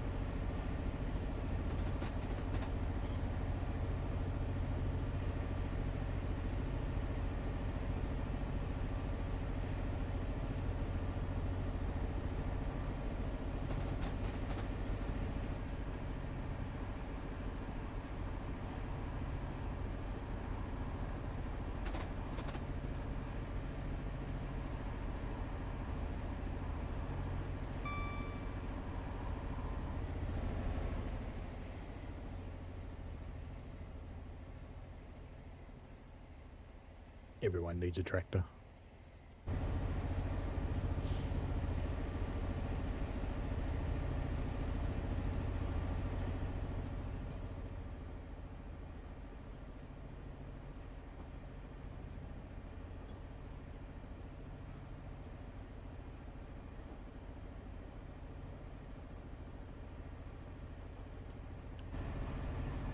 Didn't we start the other one at Wolverton?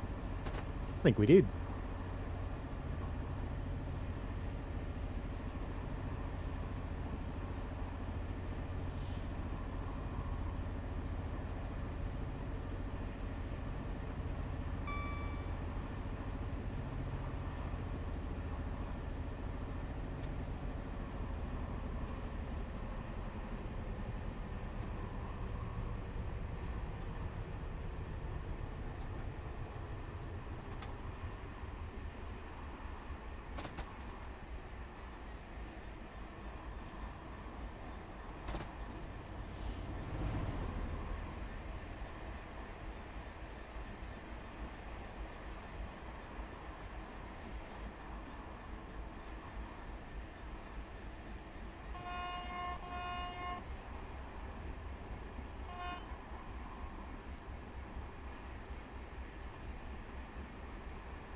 I think I'm inside the platform.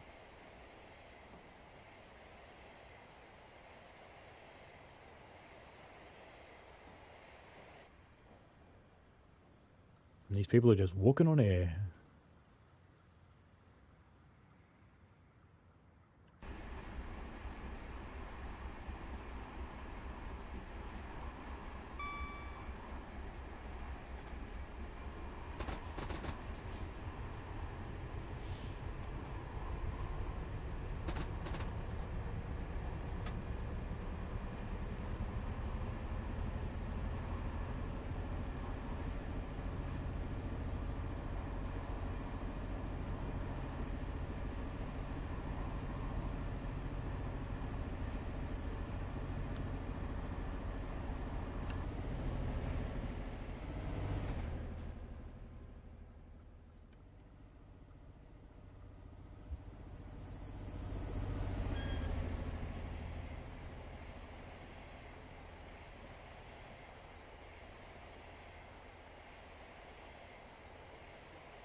Ready for some motion sickness?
Brakes on this are weird.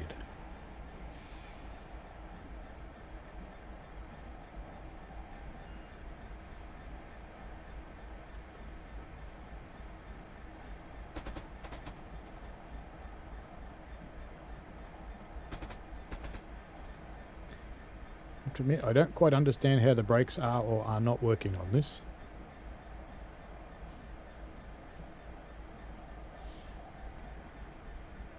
But we are slowing down. That'll do. Ferramero asks, have you ever driven the Frankfurt U-Bahn route? No, it's kind of old at this point, but cool to drive those little trams. I don't have it. I keep remembering to buy it on one of the sales, but never actually have.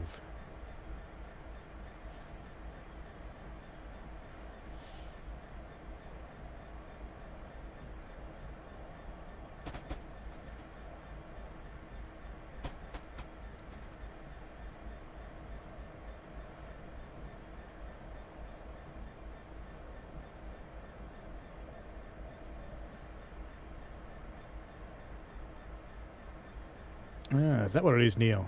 So my brakes are kind of applied, but kind of not. That would explain a bit.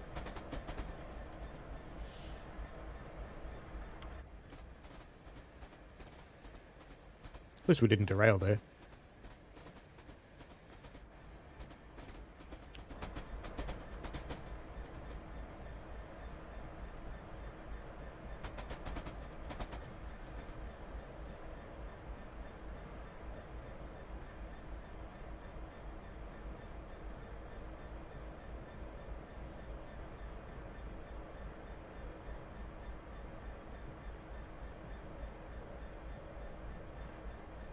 Yeah, whatever it uses is not rail driver friendly, that's for sure. We shall make use of the independent brake.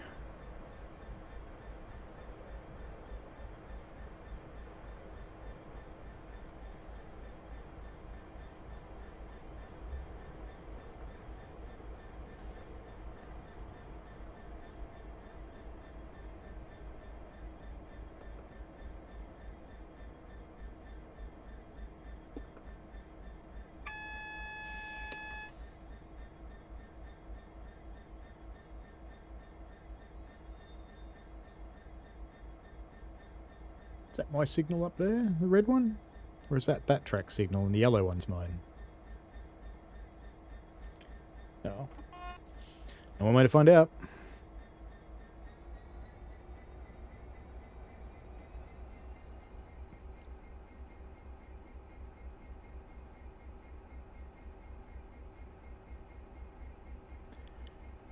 I'll get it into the station and stop where it wants me to.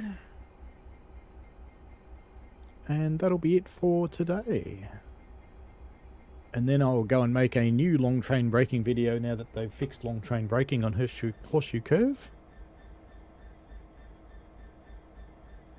And I will probably have a look at the other changes they've made too.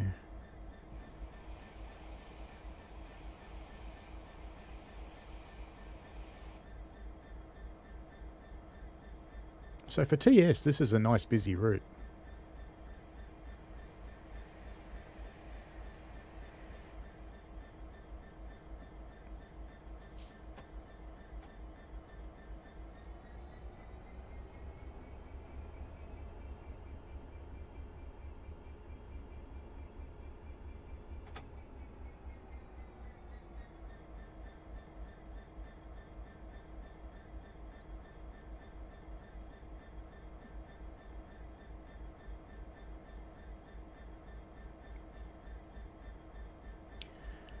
So I hope you've all got some fun stuff happening in your part of the world. Tomorrow I will be streaming Tehachapi Pass, and on Monday the fun little Bernina route with its new scenario pack. And the Tehachapi Pass one needs 4 DLCs, I think, to work properly. The Bernina one, you get a choice. You can... if you don't have the other enhancement packs for Bernina, it still works. You get scenarios that work on the long route and scenarios that don't. So you get some opportunities to play.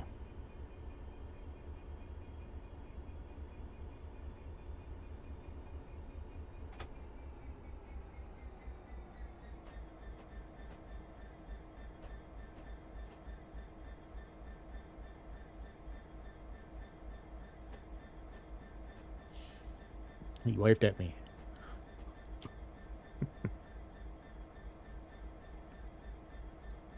Welcome to Bletchley, folks.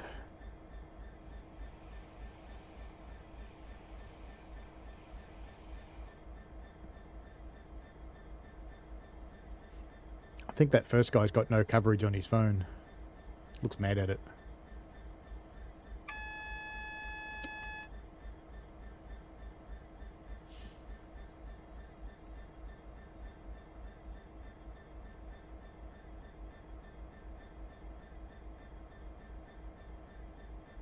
The lady's gone, no, I don't want to be near that stinky, noisy diesel.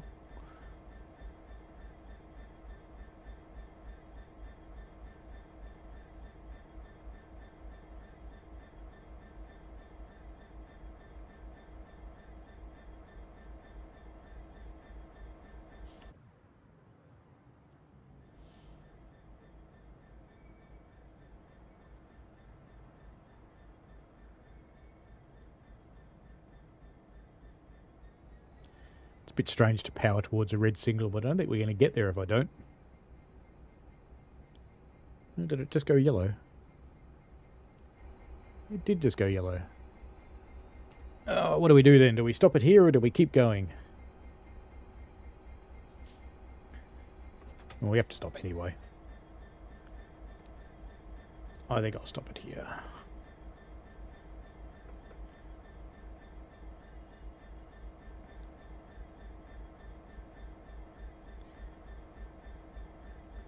That'll do. Oops. Wanted to come over here.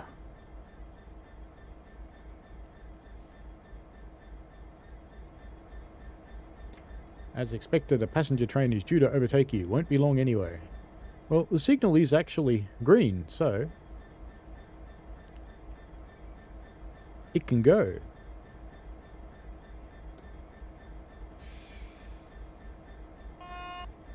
So we'll send it on its way.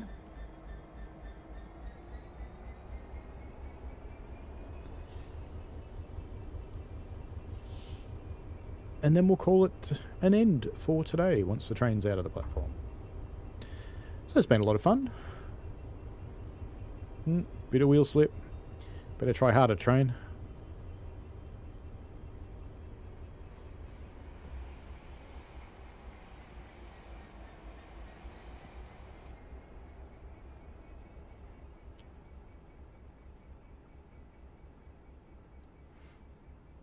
The loading gauge is tight in this platform, isn't it? This car's just missed the edge.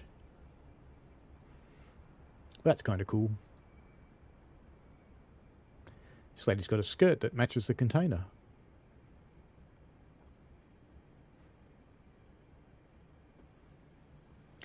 Anyway, that I think will about do us for today. So I hope you've enjoyed yourselves and enjoyed watching. I've certainly enjoyed having you in the chat. It's always fun. And hope to see you tomorrow for some Mariah's Pass. And yeah, be all good. And then Monday morning my time, which will be Sunday for lots of you, will be Bernina.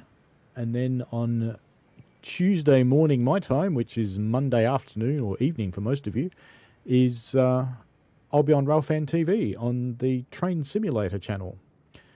Cool. So enjoy yourselves, everybody, and have a great time. See you later. Thanks for watching, folks. I hope you enjoyed it. I always like to get your feedback in the form of likes and comments because they help me understand what you want.